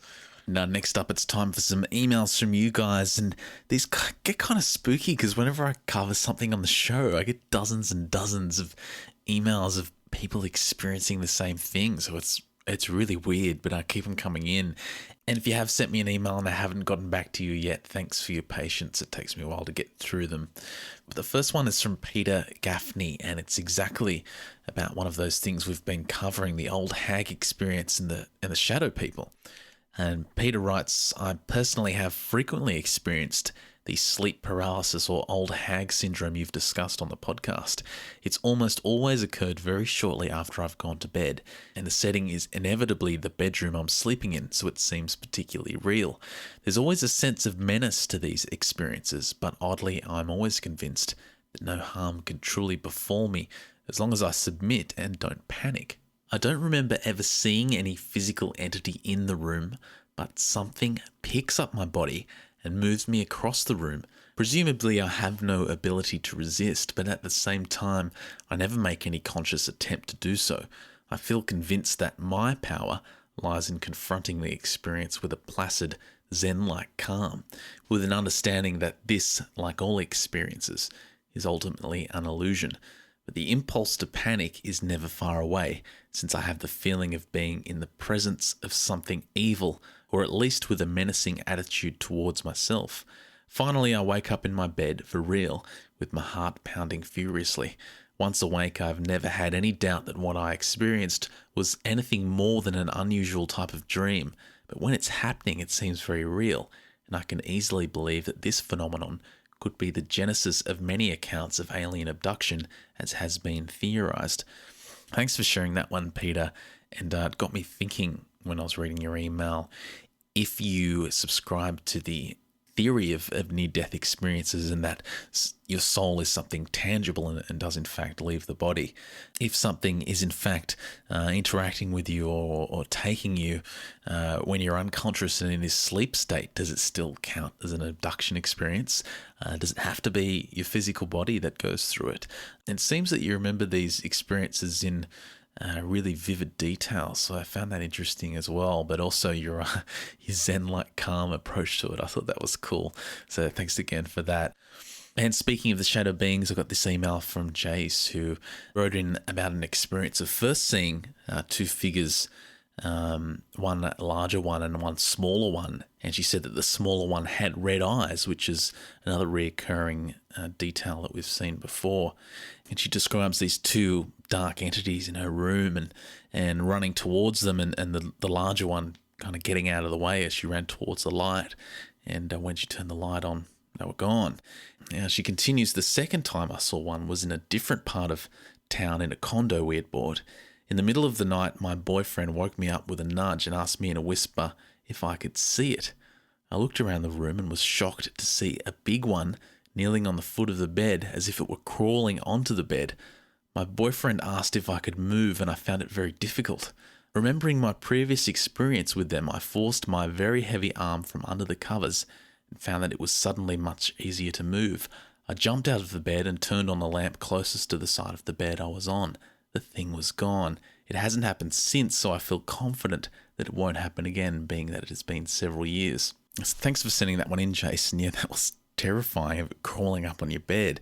But I thought that was interesting in the fact that your boyfriend whispered if you could see it, I guess suggesting that he could see it as well. I guess in that instance, if you both saw some entity, it does rule out being some lucid dream state. So I thought that was noteworthy. And next one about the shadow people was from Wes, who said, I would like to share my shadow experience with you. I was 16 and played in a band. Myself and my best friend who played guitar were writing some pieces at his home one evening. He ran upstairs to get a sandwich and I stayed behind to put things away. I was all alone in his room where our equipment was and I felt a presence. I turned around and saw a shadowy figure standing next to the drum set. I was able to get a good long look, and this figure was a dark shadow wearing a long trench coat and hat. I turned to run up the stairs to get my buddy and it was gone. I told him about my encounter and he told me that he had seen the Hat Man before. Then several weeks later I was at my home and was up late at night. I walked out of my bedroom toward the kitchen to get a glass of water, and when I looked around the corner I saw the Hat Man standing in the hallway. Not soon after, he disappeared. I remember when growing up in that house I would see shadows in the corner of my eye, but never thought much about them until the Hat Man showed up. Since I moved out of that house, my parents sold the home, and I've not seen any shadow people since I left. Thanks for sending that one in, Wes. And Whitney Lamb has another experience of the shadow beings. She writes, when I was 12, I had an experience that I cannot explain or deny. While socializing outside in the warm months of rural Alabama, I feel suddenly possessed and compelled to stand and walk into the woods at the end of the street. It was dark, but I calmly plodded through, not really caring why. I stopped and turned to see many yards away a very large, very black form standing in front of me. I felt it could read my thoughts, and I couldn't seem to pull my eyes away, and it didn't move. Eventually my friends called looking for me and I could hear them approaching, but it didn't register until they touched my shoulder and I snapped out of the trance. When I looked back, it was gone. I told them what I saw and they were nervous and told me that I was seeing things and that I should lie down. So I did and looked up at the clear night sky. Just as I was relaxing, I saw a few dozen shooting stars and pointed up to my friends, hoping that they could at least see that. As soon as the meteor shower was over, the heavy feeling evaporated. The next day I told my mum and she didn't believe me. Thanks for that email, Whitney. That was spooky, but you see what I mean? We're getting all these emails coming in with the same experiences. And I have to ask, what do you think their purpose is? In many cases, it seems as though they're trying to get something from us when we have these experiences, that there is some agenda here. I have no idea what it is, but I'm interested to know what you think. So any thoughts or other experiences, keep sending them in. And again, it is kind of spooky to get all these same experiences, but it's very intriguing at the same time. And next one's just a quick follow-up from last episode's flying car story we covered. And David Boyer, who posted a message in the forums that I seem to have missed, where he did agree and say that the flying car on Google Maps is in fact another vehicle parked next to a white car. And he's done an enhanced image and posted it up in the forum, so go and check it out. There's a flying car thread, and you can see that it does look like some sort of truck or something that's parked next to that car. So thanks for pointing that out, David. And the last email I wanted to cover is from Cody Harper in Canada, who mentioned night terrors. He said, I overheard an email you received 2 weeks ago where the writer said he experienced night terrors. As soon as you described them as a kind of REM sleep while awake, I identified with it immediately. Since the age of 2, I've been experiencing these terrors, always before falling asleep and very frequently. I never quite knew what they were or what was wrong with me, so it was comforting to know I wasn't alone. There are some differences to my terrors, however. I read that the person experiences a sort of paralysis and hallucination of a shadowy being. I have never seen any shadowy figure of any kind, and I am able to move around quite easily. In fact, several times I've been able to get up out of my bed and walk around in this state. Once I even made my way outside the back door before the feeling subsided. That having been said, I would definitely associate this feeling with terror though, as the experience is extremely frightening. It feels like something I can only describe as a juxtaposition of calmness and chaos at the same time. Can anyone relate to that? That's an interesting description. Curiously enough, when I was listening to your podcast interview with Mary Rodwell, the feeling suddenly came over me again, and this was in broad daylight. I've never had any experience like it, and I assume that a psychiatrist would have called it a panic attack. Even now, as I write to you, I can feel it creeping up on me, and every time I think about it, it seems to come back ever so slightly. Rest assured though, I do not blame you for these recent attacks. That's good, no lawsuits please. And in a strange way, I'm looking forward to the next ones that I might see what is actually going on. Thanks for such an enlightening experience, Cody.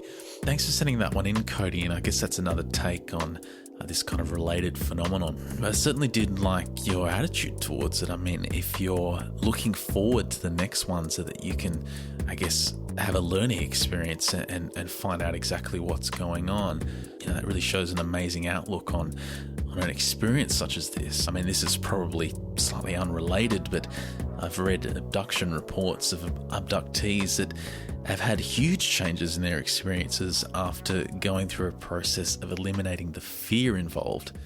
And they in fact found that when they almost embraced what was happening and changed the way they looked at it and removed the fear from the experience, it was almost as if they gained control of the experience.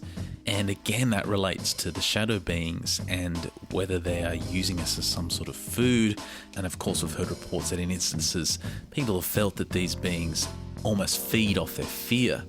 So in saying that, perhaps we have an ability to have some sort of control over these situations.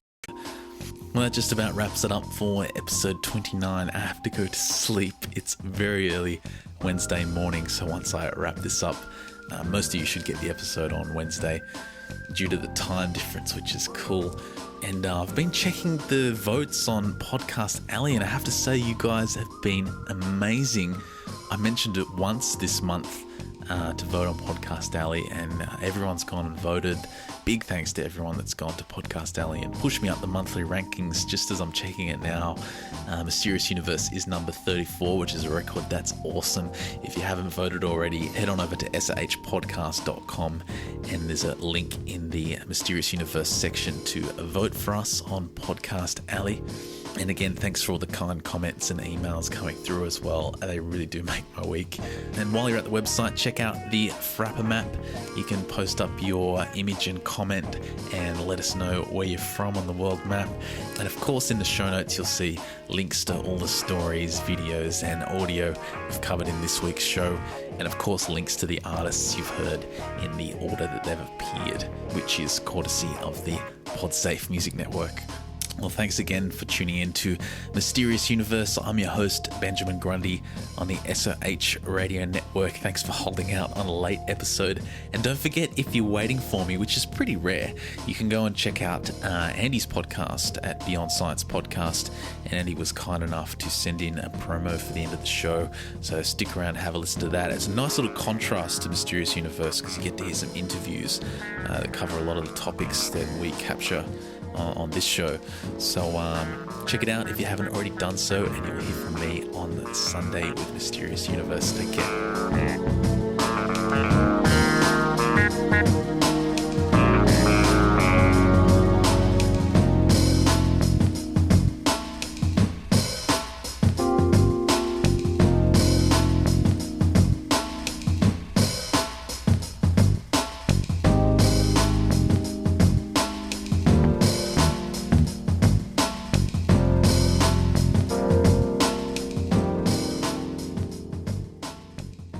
Hello, Benjamin. This is Andy Doan from the Beyond Science podcast.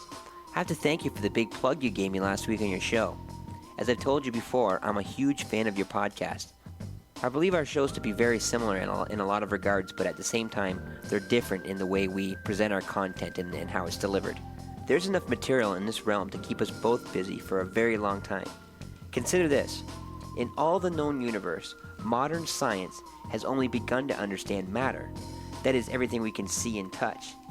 A recent estimate made by an astronomer attempting to gain knowledge about the short period of time after the Big Bang had estimated that matter makes up about 4% of the entire universe. So as wonderful as modern science is, we've only just begun to understand what's going on.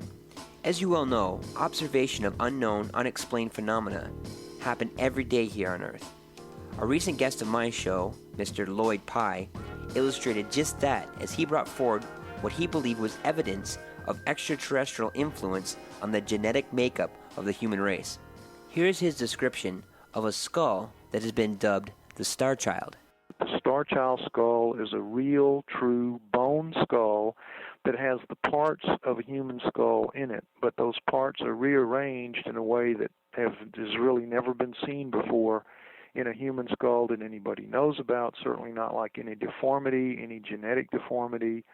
It's put together beautifully well, very symmetrical, more symmetrical, in fact, than the average human head, and yet the bone itself is half as thick as it should be. It weighs half as much as it should. It's 2 or 3 times as durable.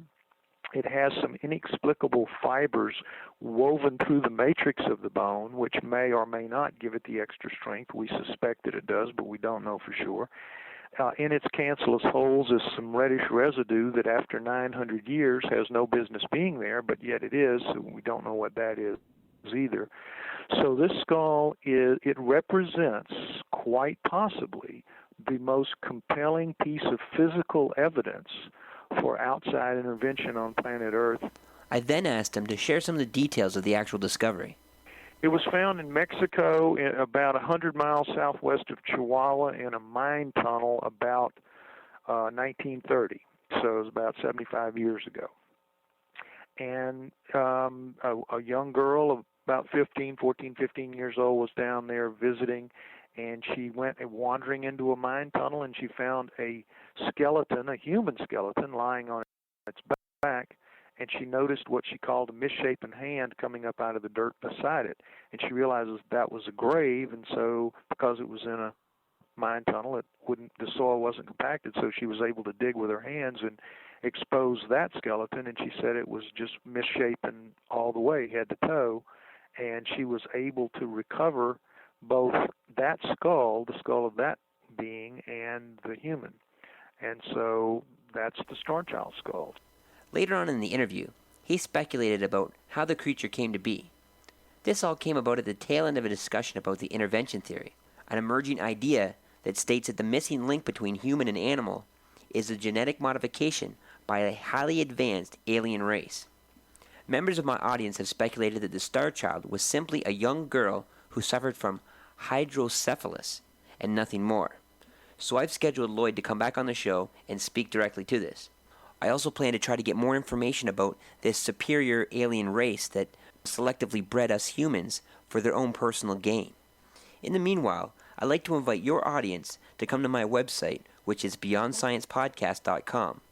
They'll be able to download the interview I'm speaking about, as well as a group of others that I'm sure they'll be interested in. Once again, thanks for the big shout out, and I'll be talking to you again. The Ricky Gervais Show on Guardian Unlimited. Welcome to the 6th podcast in a series of 12. The Ricky Gervais Show, available online with me, Ricky Gervais, Steve Merchant. Hello. And Carl Pilkington. All right. Halfway through after this then, Carl. Yeah. You enjoying it? It's all right, isn't it? It's had a great response. We're the #1 podcast in the world. We've had thousands of emails and messages, and it's just great to know that people all around the world are listening, don't you think? Yeah.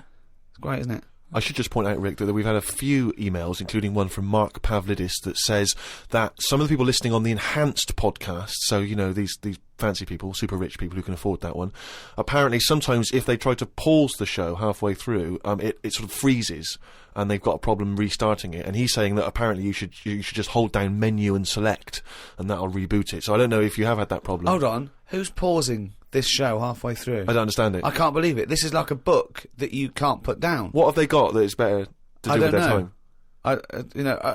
What can be better than listening to Carl's drivel and his stupid theories? Unbelievable. We've got a little email straight away, Carl, from Nikki in Beverly Hills, California. She says, Carl, you rock. I hate it when Ricky and Steve ridicule you. I checked out your picture on rickygervais.com. Although your head is not normal, that's no reason to ridicule you. You look gimp, but I never judge a book by the cover. Cheers. Is that all you've got to say? Well, it's only because I've got no hair, though, isn't it? That's why it gives that effect. No, it's perfectly round your head. It's perfectly spherical head. Your face is slightly too big for it. It almost goes over the sides. Perfectly round head. Pug little nose. Funny gimp eyes with no expression. Hangdog look. Like a little mouth, like a little lamprey, not formed, not human formed. The way your expression is like you've had a lobotomy. Your head goes weird at the back. It's got a little nod in it, like it's really strange, your face, and you're stupid. We've had a lot of emails saying that. I mean, I think he's just paraphrasing, but... talking of emails, you know, a couple of... I can't remember which show it was, but you mentioned, Carl, that you'd only recently seen a Chinese homeless person. Oh, yeah. And it really surprised you because you'd never seen a Chinese homeless person. And I actually went along with that. I've still never seen a Chinese homeless person. Well, that's...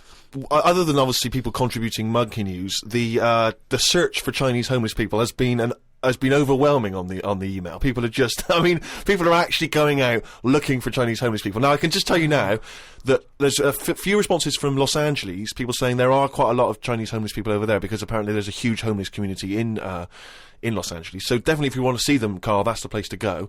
But we've had one from Vancouver, Canada, from a girl called Amy, and Amy herself is Chinese, and she says that she realised herself that she'd never really seen a Chinese homeless person. And although she says that apparently Vancouver has the first or second largest Chinese population in Canada, she'd never seen them, and she actually went for a walk around the Chinatown in her area looking for them, and she could not find any on that particular day. So again, Canada, obviously not a place to go for a Chinese homeless. It was just a point, though. I don't want people sort of... Well, hold on, though. Wait, I'll stop you there. Hello, Ricky, Steve and Carl. I live in New York City and have seen a Chinese homeless person. Not only is he Chinese, but he is also a midget. He's been living on the streets for the last 30 years. He used to dress in rags, but thanks to a coat drive, he's now wearing a fancy Adidas jacket, right? Now he encloses a picture. He says he gave him $10 to take the picture, and I've seen it, and he's a little Chinese midget fella. I'm just getting a bit worried that people are going out there sort of looking for these. Because you know, that's what you requested. No. But all I was saying is, I saw one. I didn't start saying, "Excuse me, can you just give us a smile? I'm taking your picture." Do you know we've had loads of pictures of people. I know, and it worries me a little bit. And I mean, it's not too bad about the one who took one of a little midget one, because if he kicked off, it'd be quite easy to sort of hold him back. But I'm talking about fully grown. So is that your warning to people? Don't be taking pictures of fully grown Chinese homeless. Well, yeah, I'm just saying, don't be messing about going up to strangers and that and annoying them and stuff, right? Maybe I think that's a good rule of thumb. Don't annoy them. But that is a hell of a sighting, isn't it? We asked for a Chinese homeless, and they gave us a Chinese midget homeless. Many of the listeners are aware, Carl, that you're sort of fascinated by smaller people. Well, he's fascinated by difference, I think. Yes. I don't think he's having a go at people. You're not when you sort of stare at someone because they don't look like you, and let's face it, most people don't look like you. You're not having a go, are you? Well, like I say, first time I saw Steve, I was never having a go. It was just, oh, that's different. But Steve, I was never having a go. It's just that thing of, oh, right, interesting. What do you mean?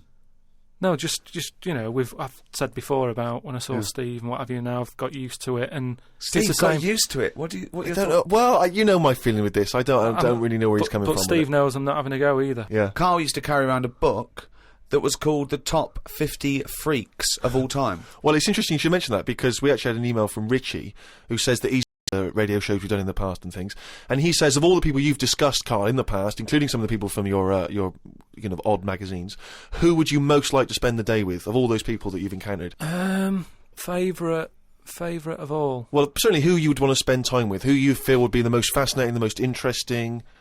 You know, I mean, let's just recap on some of the... Pillow Man, the bloke with no arms, no legs that can roll a cigarette with his mouth. Yeah. No, not impressed with him. That's not sufficient. What about the three-legged juggler? So hang on, let's just recap for new listeners. This was a man with 3 legs? 3 legs, right. And it said his job, he became a juggler.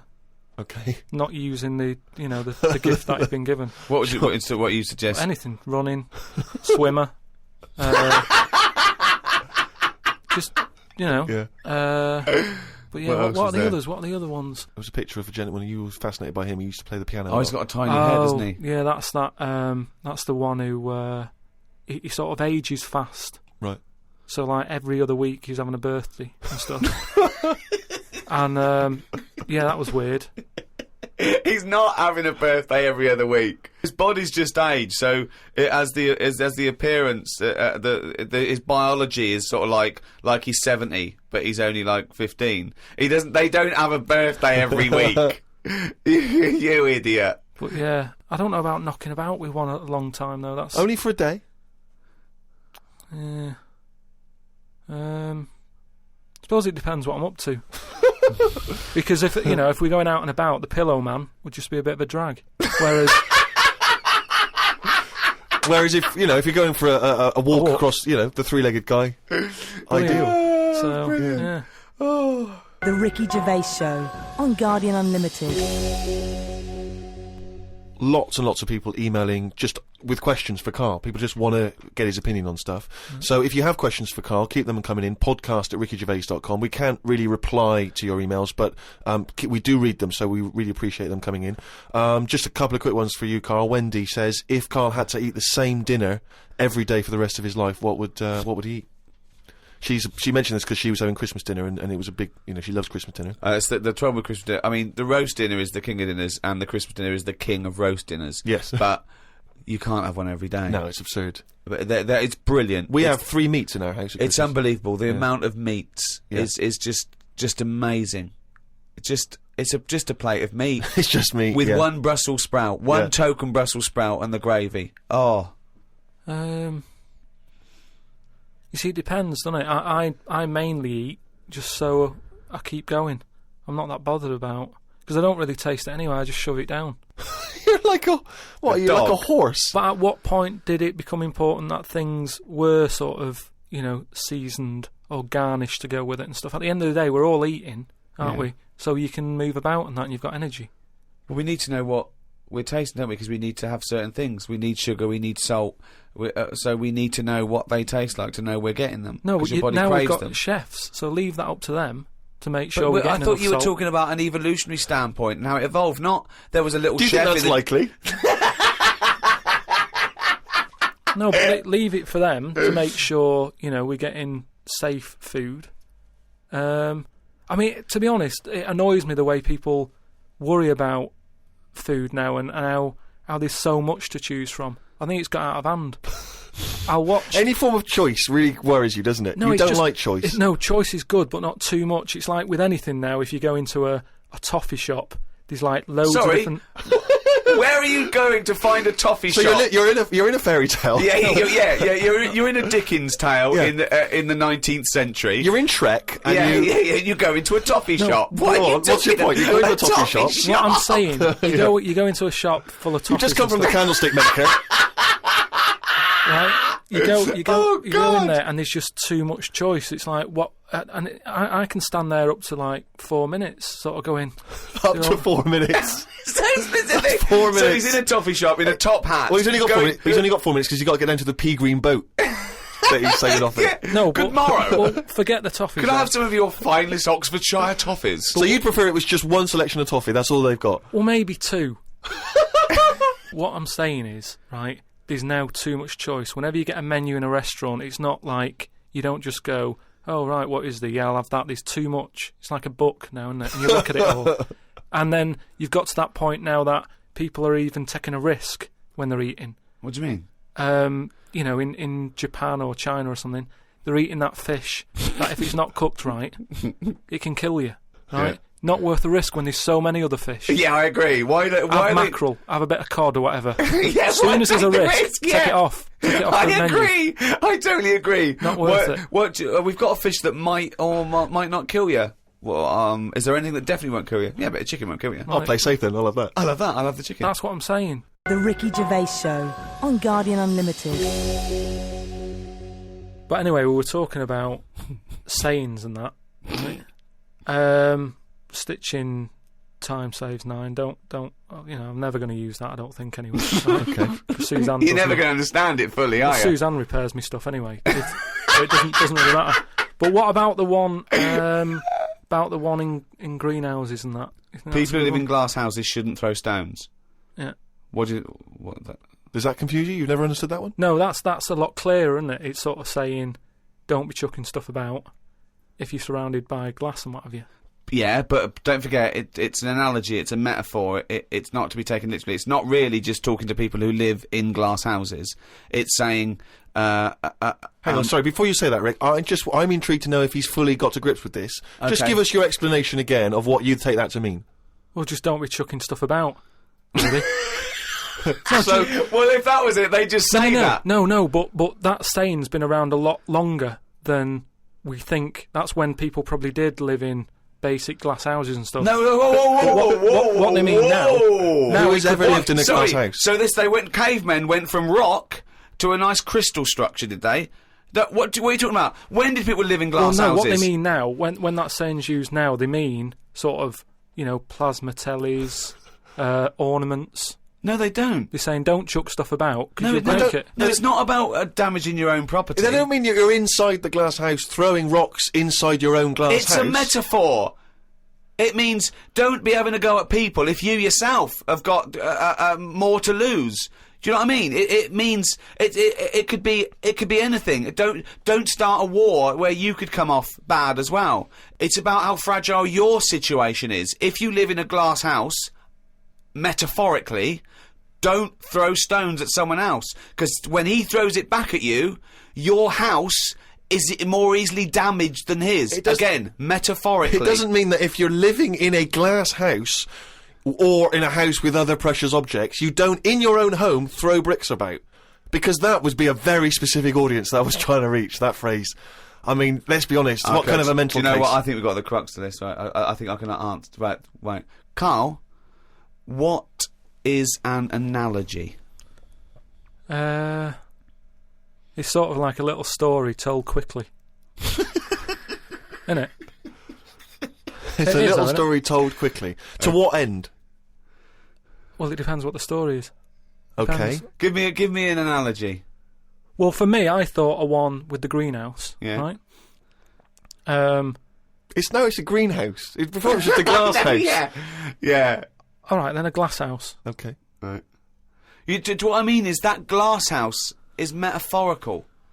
It's about the fragility of your situation as compared to your aggression or your... You see, I just prefer sort of, what you say is what you mean. So people who live in a glass house have to answer the door. I don't know what that means. I don't know what that means. I mean, because you may be a genius, because I don't get that. People who live in glass houses have to answer the door. Okay, let's hear his explanation. Because the people knocking at the door will be able to see you because it's a glass house. But what... But you literally mean it, don't you? There's no analogy there or metaphor for you. You literally mean if you live in a glass house and someone knocks the door. So there's no hidden meaning there, is there? Well, normally... Couldn't that also... You have to add a number of other things, other caveats. Surely, if you live in a glass house, don't walk around naked. Yeah. If you live in a... These are literal. See, if you... Now, you could actually make that into quite a nice... saying there, because if that meant, if someone said that to me and they weren't a shaved chimp, right? If they said people who live in glass houses have to answer the door, I think that means, it means that there are no secrets. You can't hide behind anything. If you're very open, if you've chosen to be totally open all the time, you can't go back on it. So people, if you wear everything on your sleeve, if you shout around and you tell the truth, and you can't go back on it. They can see through you. It can mean that as well, yeah. Oh, okay. Oh, that's handy. But just the idea that in your head there should be sayings for people who live in glass houses. Who is it that's living in a glass house? Well, I'm not talking about them. It's just that if everyone else is bringing up about these people who are living in glass houses, let's get to the real problems they've got. He still hasn't got to grips with the idea of the metaphor or the simile. People who live in glass houses should live near a glazier. Right. Well, here's another saying, right, that I learnt recently from a mate, right? Well, there's an elephant in the room. Okay, I haven't heard that one, but explain it to me. It's like when something's going on in a room, right, but no one's mentioning it because everyone's a bit too sort of. But in a way, it's better that it's out. It's like how whenever we go out for something to eat or a drink or something, it's normally after about 5 minutes the sort of topic gets onto the shape of my head. Yeah. Well, Right. I can't resist the shape of your head. Right, so you're happy It's talking not just about the it. shape, though, is it? It's the state of it as No, well. but what outside and in. I mean, it's a fascinating little objet d'art, his head. But what I'm it's perfectly round. It's got no hair where it should have. And it's hollow. The features are slightly too small for the face. Yeah, unbelievable. No, but what I'm saying is, it's interesting how, like, I'm the elephant in the room, right? Nobody's talking about it. You mention it once, suddenly it's the talk of the town. It's what I mean. Everybody starts joining in, going, well, yeah, it is round, but it does suit you. And these are people who I don't even know sometimes, and they're all dipping in. And that is an elephant in the room. So you don't want people to discuss the shape of your head or the lack of hair? You would feel better. You would feel happier that they didn't mention that. Sometimes I think it's better that it's out there. It's made me a stronger person, though. It's the same way, we were talking about religion and that. Samson Delilah, he got weaker without hair. Whereas with me, I think it's made me stronger. Because, it's almost like it's treated like a disability. Everybody's sort of mentioning it, and you know what I mean? So it's made me stronger. But would you ever wear a wig? Not really. What was a long wig like Samson? Well, the only time I wanted a wig was when I did jury duty once, wasn't it? And it was annoying that I was sat on the jury right in front of, like, these criminals, right? Everybody else has got disguises. The judges have them wigs on, right? That's not disguises! It is that's a disguise. That's why judges wear them, right? No! Well, then what if they print their name in the paper and have a picture? What do you mean it's a disguise? It's a disguise, isn't it? No! If it was a disguise, they'd go in with one of those glasses with a nose and the beard attached if it was a disguise. All judges would look like Groucho Marx if it was a disguise. Well, I'm just saying that's what annoyed me when I was sat there on the front row, right? I couldn't have been any closer to the criminals than that, right? I was sat there and I thought, why didn't I just pop a little wig on or a pair of glasses? I would have loved to have seen you in the front row at Crown Court. No, because I'd love to see it because in this country you're not allowed to show pictures of jurors. You can't take photos in a courtroom, so there's always these sketch artists that draw drawings, and it's on the news. The idea that we'd have seen 11 people and a sort of Krusty the Clown figure would have been amazing. Yeah, I would love to see the artist do an interview, because it would be like complicated people. Oh, hey, he looks characterful, and then just a little round head. Charlie Brown. Charlie Brown sitting on the end.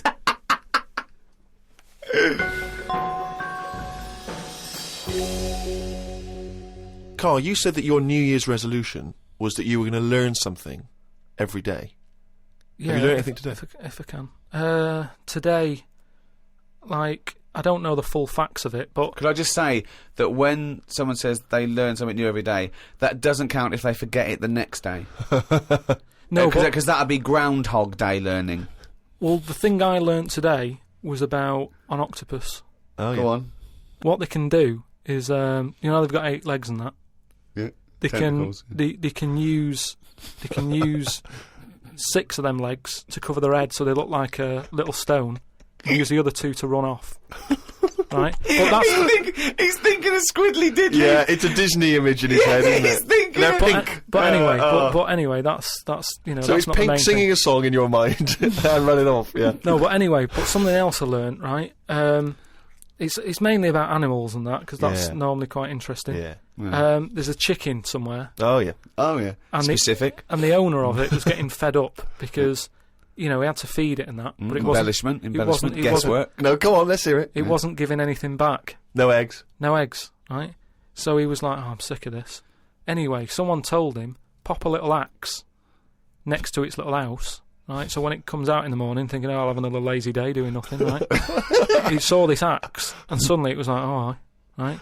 I'm for the chocolate thought, yeah. It laid about 6 eggs. It's rubbish. Through worry. It's rubbish. The chicken wouldn't recognise an axe as a threat. It wouldn't be able to reason that, I better start working, or I'll be meat. I better start. It's absolute rubbish. Once again, it's this ridiculous thing you got that one personifying animals to reasoning powers better than yours.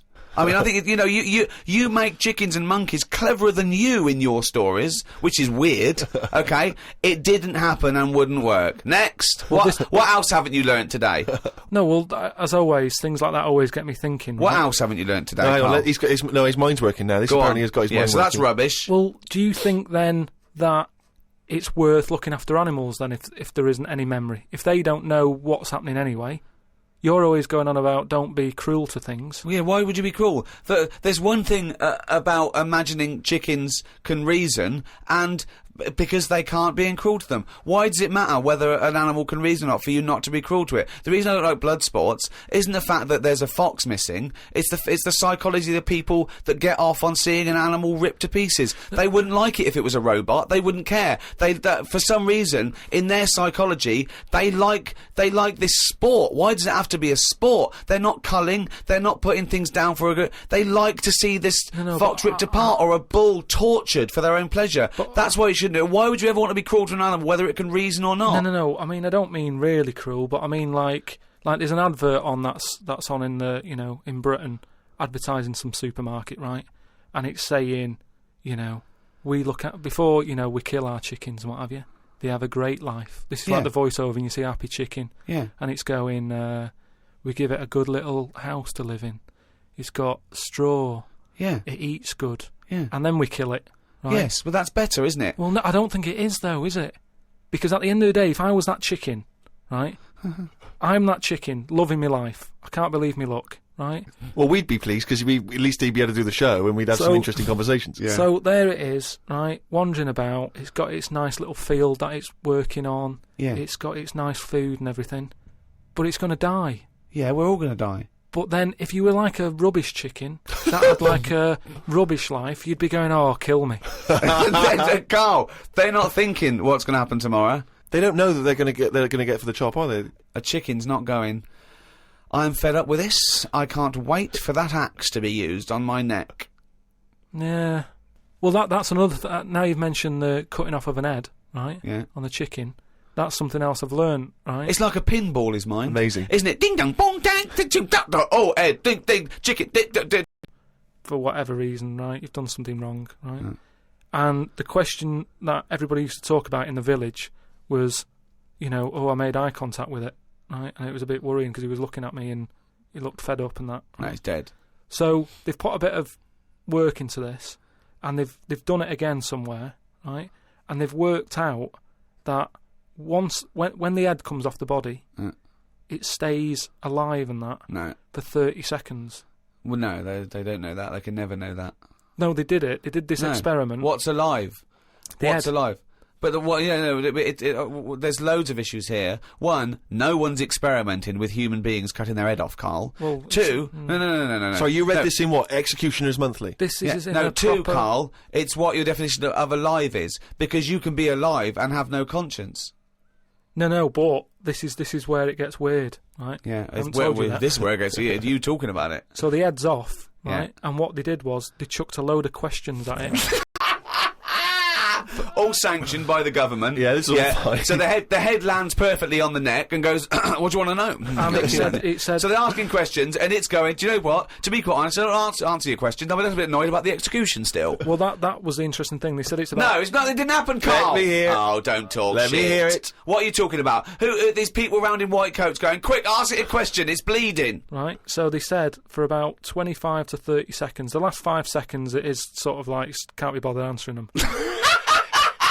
Right, but prior to that, apart from that, they were chucking stuff. I don't think it spoke. I don't think it was like 2 and 2 is 4 and stuff. It was more. It was to do with blinking. So blink once if you say yes, blink twice. So I told it. Said, listen, when you die, you're probably not going to be able to talk because your jaw's going to be on the ground. You're not going to be able to open your mouth. If you do, you'll fall over backwards and hit your head. Now listen, blink 1 for yes and 2 for no. Yeah, right. Yeah, not too bad. Yeah, is the axe nice and sharp? Yeah. Promise? You're Do you talking promise? shit again. You promise to do it? Yes. All right. Well, yeah. The thing is, they cut your head off, it would just roll. It would roll away because it's perfectly spherical. They were going, oh no, there's Plus, no. it takes about 20 seconds whenever you ask Carl anything for the question to process and for him to start to formulate an answer. Anyway, if people listening and that, if they learn anything, that's amazing. Just send it in because it'll come out gobbledygook when Carl tries to translate it. Interesting facts is what we're after then. Plus, also, if you've got any questions for Carl, if you just want to see how his mind works, then you can get in touch with us. Or whether his mind works. Indeed, we've any proven doctors, that. psychologists out there. Podcast@rickygervais.com. That's how to get in touch.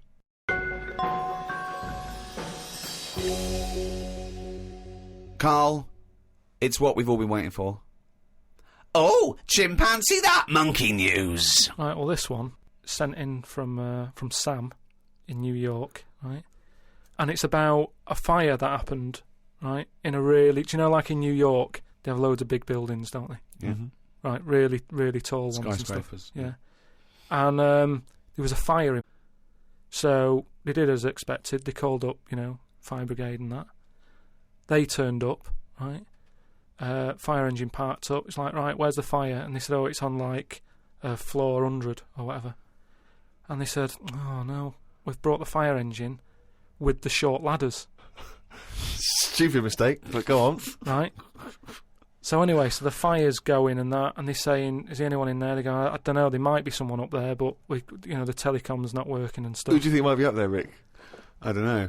But just a woman, I imagine. It's just a woman or a child. Is there a fireman that could climb up a building at all without a ladder? That seems unlikely, but go on. Go on. So anyway, so they said, well, how are we going to get up there? Yeah. We can't. But they've only brought the short ladders. No, we can't. Let's go home. Okay, that was monkey news. So they said, well, there's a lot of like grippage.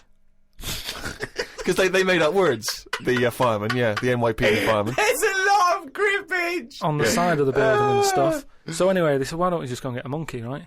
So they got a monkey. That's policy now in the New York Fire Department. Well, you've got to think quick, haven't you? At the end of the day, if people are up there, you don't start querying if it works or not. You try everything that you can to help someone out, right? That's the first thing I thought of. Was it a monkey? So it was quicker for them to go and get a monkey than to go back and get the long ladders. Why don't they get fair enough. Why don't they get Spider-Man? Yeah, call Spider-Man. Yeah, call Spider-Man. So anyway, so they got a monkey down there, and they said, right, where did they get it from? We don't know, from the local zoo or something. Oh yeah. So they said, look, let's we've got to remember there could be someone up there, right, and it'll shock them a bit if a monkey comes in, right? Yeah. So they said, yeah, I don't think they'd care. Their building's on fire, they're not going to go, oh, it's weird, there's a monkey at the window. They'd be screaming, save me! Oh, there's a monkey. So where are you from then? So they said, right, we'll just get it a little small uniform and that, the smallest you've got. But, whoa, hold on though. Actually, where are you going to get that? I'm going back to the station. We'll get the long ladders while you're there. No time. No, I bought the small uniform, I just didn't bring the long ladders. So anyway, it goes up there, it's got all the kit on and what, it's got its little hard hat on and all that. It grabs, there was like a little person up there, manages to grab that. Not a midget. Who was up there then? It was just someone that was just the right size for a monkey to be able to rescue, which is handy. Because if it had been anyone else, like a larger person or a family, we'd all been screwed. No, I don't know about the size of it, but it's just the story saying how like it was quite a big monkey in that it was good at breaking down doors. Oh yeah. It was good at climbing into small spaces and stuff like that. Anyway, so it's big enough to carry a fully grown man, but small enough to climb through a cat flap. Yeah, sure. So which is handy. So anyway, it managed to get it have the boots on as well. It got the person and everything, and now it says it's sort of it's on call if they ever need it again. Sure, and if they ever get anywhere again and they've forgotten the long ladders, but there's plenty of grippage, they just call for Coco. So that's this week's monkey news. Bollocks. The Ricky Gervais Show on Guardian Unlimited. Well, I hope you cast there. Another half hour of absolute drivel. I've been Ricky Gervais. With me, Steve Merchant. See you next time. And Carl Pilkington. And we'd all like to thank those brilliant guys at Positive Internet for hosting this podcast brilliantly. Positive Internet hosting the world's #1 podcast. Here's DJ Reach Around. It is hard eating a knob. So what are you saying? I'm saying, like, I could eat a knob at night. I could eat a knob at night. I could eat a knob at night. I could eat a knob at night. I could eat a knob at night. I could eat a knob at night. I could eat a knob at night. I could eat a knob at night. I could eat a knob at night. I could eat a knob at night.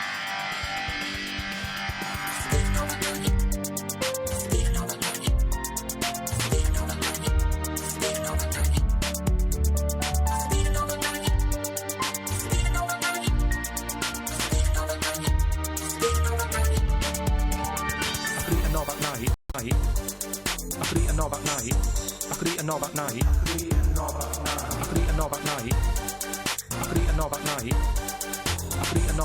eat a knob at night. I could eat a knob on the stick. I could eat a knob at night. I could eat a knob at night. I could eat a knob at night. I could eat a knob at night. I could eat a knob at night. I could eat a knob at night. I could eat a knob at night. I could eat a knob at night. I could eat a knob at night. I could eat a knob on the stick. I could eat a knob at night. I could eat a knob at night. I could eat a knob at night. I could eat a knob at night. I could eat a knob at night. I could eat a knob at night. I could eat a knob at night. I could eat a knob on the stick. I could eat a knob at night. I could eat a knob at night. I could eat a knob at night. It is hard eating a knob.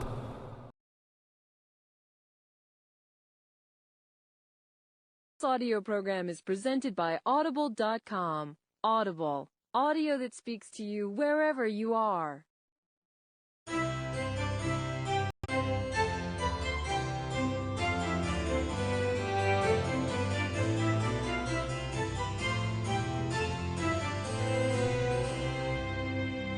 Hello, I'm Ricky Gervais.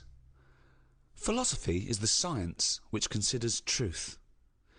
So said Aristotle, one of the great forefathers of Western philosophy. In its attempt to seek out the truths and principles of human existence, philosophy must answer questions of beauty, of justice, of language, indeed, of the mind itself. To help me consider some of the core concepts and presumptions of philosophical inquiry, I'm joined by Stephen Merchant, graduate of the University of Warwick, an award-winning writer. It's a pleasure to be here. And Carl Pilkington, a man with no education, didn't really go to school, no awards, head like a fucking orange, you know the twat. Right. To me, philosophy might be the greatest subject of all academic subjects, the mother of science. Ask here, how do we live? But it's been sort of mugged and kidnapped by those people who put rubbish under the umbrella of philosophy. Right. Cod philosophy. I went into a library once, I looked in the philosophy section, and there was a book by Doris Stokes. Doris Stokes being, for those that don't know? A medium who said she was talking to the dead. There's crystals, feng shui. Feng shui, yes. Oh, God. The interesting thing about feng shui is how I remember someone came into an office I was working in once, and she said, you're going to need crystal here above the lavatory to get all the negative chi out of the cistern. And she said, this crystal is £25. And the guy went, we're not going to spend that. And she went, okay, I got one here for £5. Brilliant. It was surprisingly convenient that she had a number of different crystals that apparently did the same job. We're also going to need a brush to get the shit out of the toilet. What have you got for that? Yeah, there's a lot of that twaddle. There was a woman I remember once, I used to do a radio show on the BBC World Service, and she came in and she could tell from the coloured liquids that you chose, from a big selection of coloured liquids, she could tell a lot about your personality from that. So I picked up about 3 or 4, and she looked at them and I chose like a blue one, just arbitrary, and she looked at me and she said, okay, I get the sense that you like to communicate with people, but on a global level. And you were working for the World Service. As we spoke, we were broadcasting on the World Service. I don't know where, I mean, she just read it from the liquids. As a novice, one of the key catchphrases, if you like, of philosophy, and one that's always intrigued and confused me a little, is the famous René Descartes quote, I think, therefore I am. A lot of people think of that as the epitome, in a way, of a philosophical statement. First thing we ever did, I think, at degree level, and it's the one thing I'd already heard of. It's one of those things that sort of filters down, cogito ergo sum, as you say, I think, therefore I am, when Descartes was pondering his existence. Just before we get... Carl, how do you know this isn't a dream?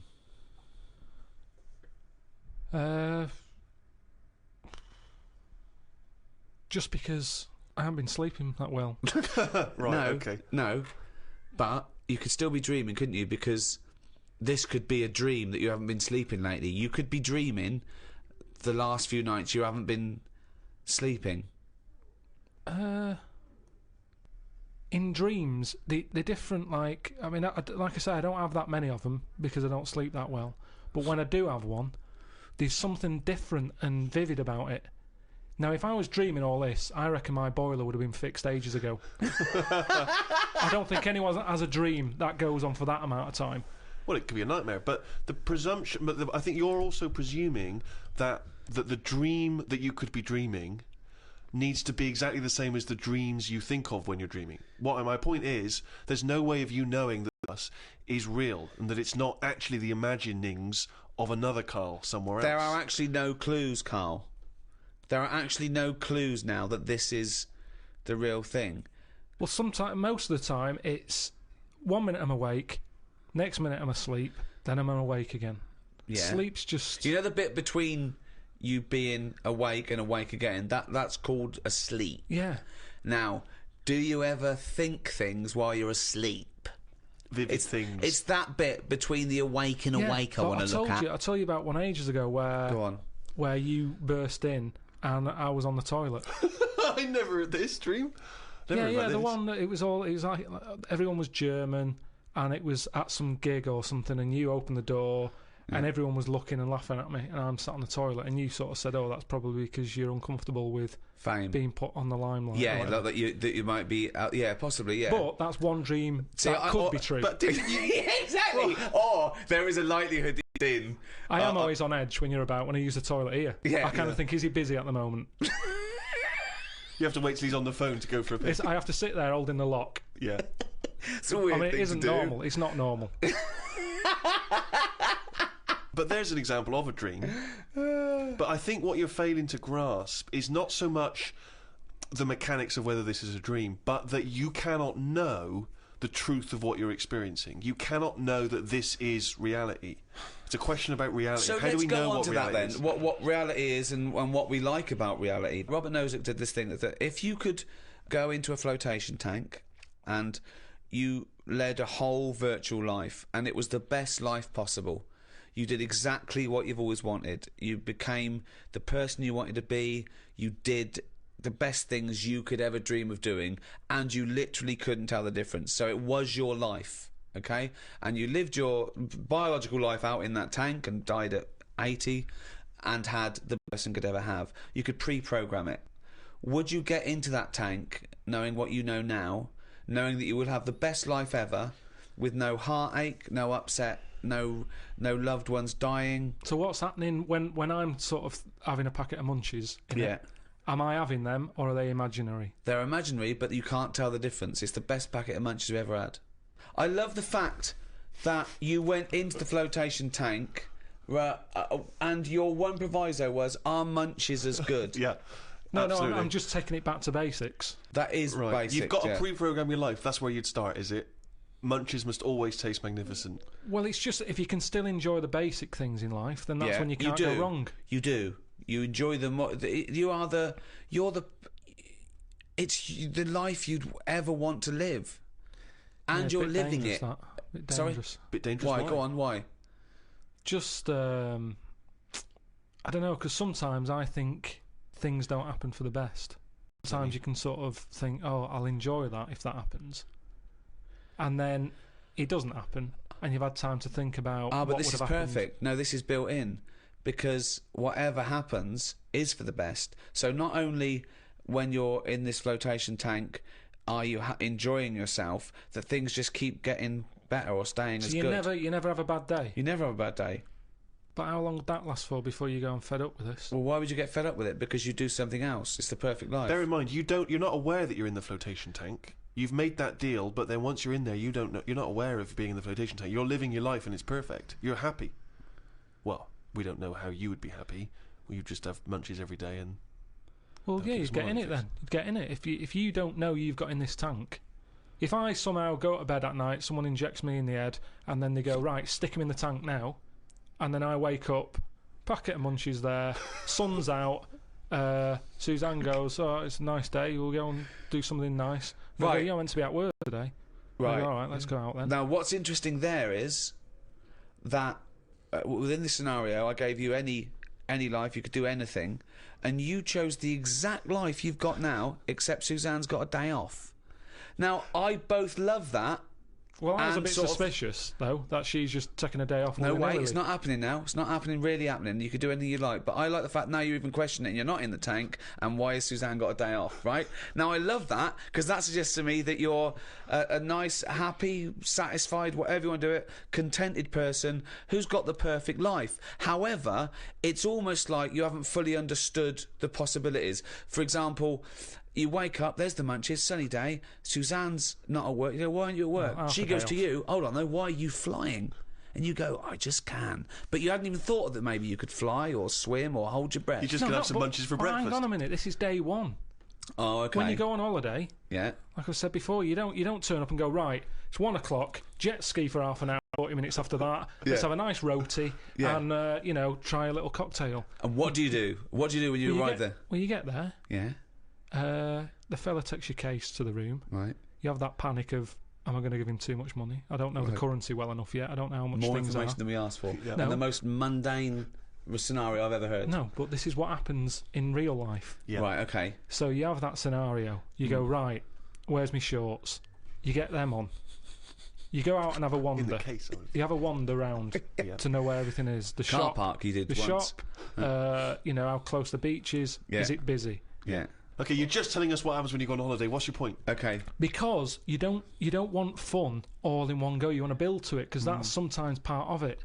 Right. Yeah. Right? Okay. So anticipation. Yeah. Good. Yeah. Yeah. That little bit. Yeah. It's about things taking time, innit? And looking back at the journey and going, how did I get here? Okay. Well, can I ask a question? Because sorry, what I'm fascinated to know is if you decided to sign up to the float tank perfect life. But I'd prefer not to know I'm doing it. No, you won't won't. know. But I You want won't to ask know. this question. Imagine Ricky and I are the doctors, okay? We can put you in this tank. All we need to know from you now is what your perfect life is. And we're going to program it in the computer. You're going to wake up tomorrow. You won't know this conversation's happened. You'll have the perfect life. What, if you don't mind, we're going to take notes now. What is the perfect life? You're still obviously living with Suzanne. We've got but munchies. What else? We've got munchies and we've got sunshine. But what else would you like in your magical life, your ultimate life? I think I prefer... Hair? No, because then I'd know it's not real. No, you would never know. It just came back. Suzanne comes in one day and goes, why aren't you working? She goes, look, okay, I've left my job. Can we leave why am I at work? I'm always going to be here, right? I've got a new tonic, right, from Boots. She pops it on your hair. Boop, baby gorilla. Yeah, I don't like this idea. Suddenly Suzanne's never at work. I just think you need a bit of the badness to have the goodness. Right. In a minute, you're going to be injected in the head. You're going to go to sleep. You're going to be suddenly leave this office, and it's going to be a virtual world. You can do what you want. You can suddenly go, what was I hanging around with that bloke off the office for? I'm a spy. And you go to MI5, and they go, thanks for coming in, Pilkington. Listen, Drosky, he's coming from Russia, and he's got the... Bang! What do you do? What's your scenario? What do you do as a job? We've got munchies, Suzanne's never at work. I'd prefer to leave everything as it is. Brilliant. Go in it, but have everything the same so that I'm going, hang on a minute, has it actually happened? What are you talking about? No, you don't know about this. You don't know anything that's happened. No, because you've just said you're gonna put me in the tank and you're asking questions as to what I want when I get in it. But you won't know you're in the tank. Once you're in the tank, you won't know. You'll have a new life, a life that you've designed. Yes. You'd have different memories if you wanted. You could be 5 again, or you could be now, but you weren't born in Manchester. I prefer it to be the same, with the same memories, but the difference is, when I next get British Gas round, they go, oh, the boiler is fixed. So he'd like to have a virtual life, so his boiler's fixed! So your boiler still goes wrong in your dream, but it gets fixed. But you don't even need a boiler! You could be the perfect temperature all the time. But this isn't Earth anymore. I don't like the idea of too much change. I don't want that much of a change. But you won't realise, it won't feel like change. Well, it's changed already. You're saying the boiler's been fixed like that. I prefer to still have that problem. Go, hang on a minute, is this different? Suzanne's still going to work. Right. That's very important but too. then You don't want her around all day. But then things happen that wouldn't have happened in this world. Go on then. Right, okay, let's write that. Well, let's see the differences. What do you do? Because I've got to program this. So you've got the same job, all that. Are we still around? Yeah, because it's part of. I'm going to ask you a question now. Do I still squeeze your head every time I see you, rest you to the ground, and wind you up, trying to stress you out, call you at all hours? Do I still do all that? What am I like? You're still the same, and you still do that, but maybe one day I go, don't do it, okay. And then I've dealt with it. I've sorted that problem, as opposed to this machine, this tank deciding. Right. I don't like the idea of this tank making life good for me. Right. I want a few problems, and if there's a problem, I want to sort it. Okay. But... Well, you've hit the nail on the head there. We're going to go back to this, because it's fascinating. But Nozak concluded that no one would get into the tank, because we'd rather have a real life with all its problems than a fake life. And I sort of think you've proved that by even getting into the tank with your provisos and scenarios. I mean, you've changed nothing except your boiler being fixed and me stop squeezing your head now and again. Which makes me think that you should have your boiler fixed. And then you will have the perfect life that you can imagine. Yeah, but it's that old chestnut, isn't it? It's the thing of, like, what's my problem then? You've got the problem gene in your head. You've got to fill it with a problem. Yeah, he's not a geneticist. Got the problem hole in your head. No, it's got not. The problem hole in your head. He's got a problem hole in his head. He's got a problem hole in his head. It's called his mouth. Yes. Right, that is your problem hole. So, if someone comes up and they go, I've fixed your boiler. Sorry, could I just ask let him speak. Let me ask one question, Steve. Is the problem hole different from the problem gene, or is that a new term for... You put things through the problem hole and they end up in the problem gene. You feed something in the problem hole... Is that right, Carl? It goes through the problem tube into the problem gene. Okay, so it's down the problem conduit. Okay, go on. Right. So it's better to have... You've got a problem hole in your head, right? Yeah. So you stuff in a problem into the problem hole. Okay, yeah, okay. Now, all the little problems can't get in because of the big problem. Right. Is that good or bad? But that's not true, is it? The problem hole is a standard size on everyone. Right. No, but that's Shut up, Ricky. Let him explain. Now, Ricky, I'd say his problems... not even problems. Well, how big's his problem hole? Same size as mine. Same size as yours. But his problems are all little ones. They're like, you've got like a load of Skittles. I've got a big cream egg.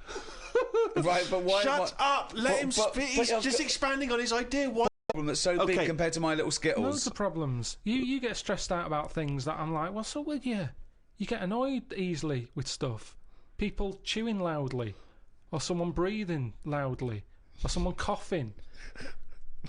Whereas I'm like, that doesn't matter. Like you say, to you, the boiler is like, get it ripped out, put a new one in. It's not as easy as that. It is. And that's why the problem ball is growing. It's got a gene, a ball and a hole. So the problem ball... No wonder there's no fucking room for a brain. Right, shut up. Let me ask... I want to clarify this. The problem ball exists in life. That gets bigger and bigger and bigger. It has to go through the problem hole, down the problem tube, into the problem gene. Into the problem gene. Right, now then.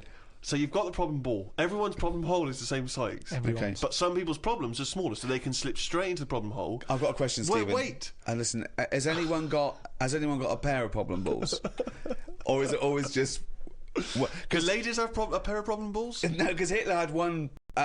could anyone ever have a pair of problem balls, is my question to you. And some people's problem balls are much bigger than another man's. Or another woman's, right?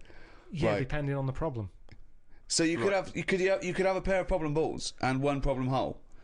The way I'm If you saying went, it... if you okay, look, supposing I came to you and said, listen, but a man starving in a foreign country might have huge problem balls. He might have, but if I went to a doctor and said I've got a problem hole, and the doctor said, well, let me see it, and he said, well, let me see your problem hole, and hanging down in front of my problem hole was a huge pair of problem balls. What would he treat first? Is my question. Well, would he look into the problem hole? He said, he'd say, right, take your problem genes off.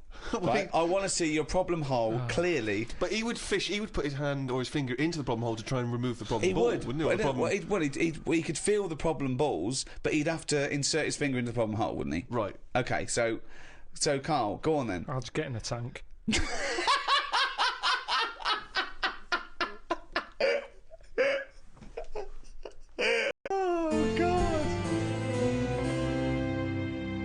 Okay, so in a roundabout way, back to cogito ergo sum, I think therefore I am. Descartes, pondering, how do I know this isn't a dream? Well, he concluded he doesn't.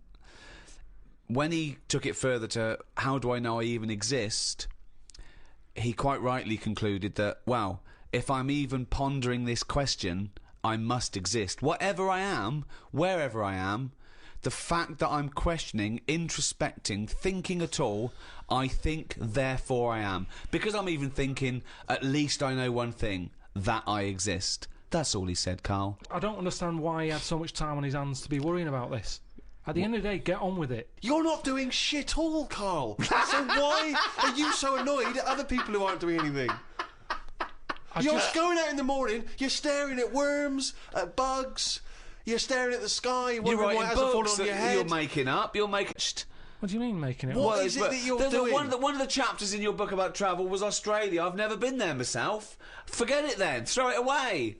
No, because you can still have You thoughts make up on... stuff about a grub eating a biscuit. We're all the same. I mean, what is that? That's not. But I laughed. Yeah. So I enjoyed that book. Listen, everyone like me who bought book is absolutely pointless. It is in my lavatory every time I pop in there for a shit. Yeah. Just take it off the shelf, have a little read. Yeah, Great fun. And I'm down to about 4 pages because sometimes I forget to get bog roll. But listen, that is a fun book to wipe your ass it's with. a great book to wipe It your was ass me, with. but that book was good for me. I don't know if anyone enjoyed it, but I was emptying my worry hole. And at the end of the day, Emptying your worry hole. Is that different to the problem hole? Your worry hole. it's next to it. Once a problem ball is being processed through the hole, is it deposited through the worry hole? All I'm saying is, you're right. I do watch a lot of insects and stuff, and you never see them wasting time.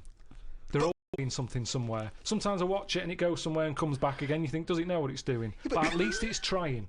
What do you? Now, if there was a What is it doing though? What is that ant doing? work, it's building a house or... What's the point? It's everything it does is pointless. How can you say that? It's pointless. I'll tell you what, if there was a bigger sort of being looking over the world and they went, right, let's look at the human race, and, well, they'd look at the ants first and they go, right, they've got their hands full, they're carrying big stuff, they try to save time by carrying stuff that's way too big for them, really. They could do that between three of them, but they don't. They're all grafting hard. Then they go, right, hit the human button. They hit the human button, they watch the humans. The amount of people who are just sat about doing now, they're reading about Amy Winehouse, Lily Allen in London at 2 a.m. So what? What are we doing? I agree with you, but what are you doing? You see, the ant analogy, joking aside, I think there you hit on the fact that life is about working for what you get, and I'm right behind that. I think that's I think that's absolutely true. That's what I meant. What's dangerous is a boiling kettle to an ant. At the end of the day, right? Yeah, but that's evil, isn't it? What? You know, I mean, you sometimes make out as if I'm an evil man. We had an ant problem in the garden. Suzanne said, we've got to get rid of these. And I said, well, it's a bit out of order. They are outside. And she said, yeah, but there's getting a lot of them. She went and popped the kettle on. I said, I can't handle this. I went in, right? What? You didn't want to see the ants burn? That's sweet. You know, they're there. Yeah, they might be causing a problem, but I don't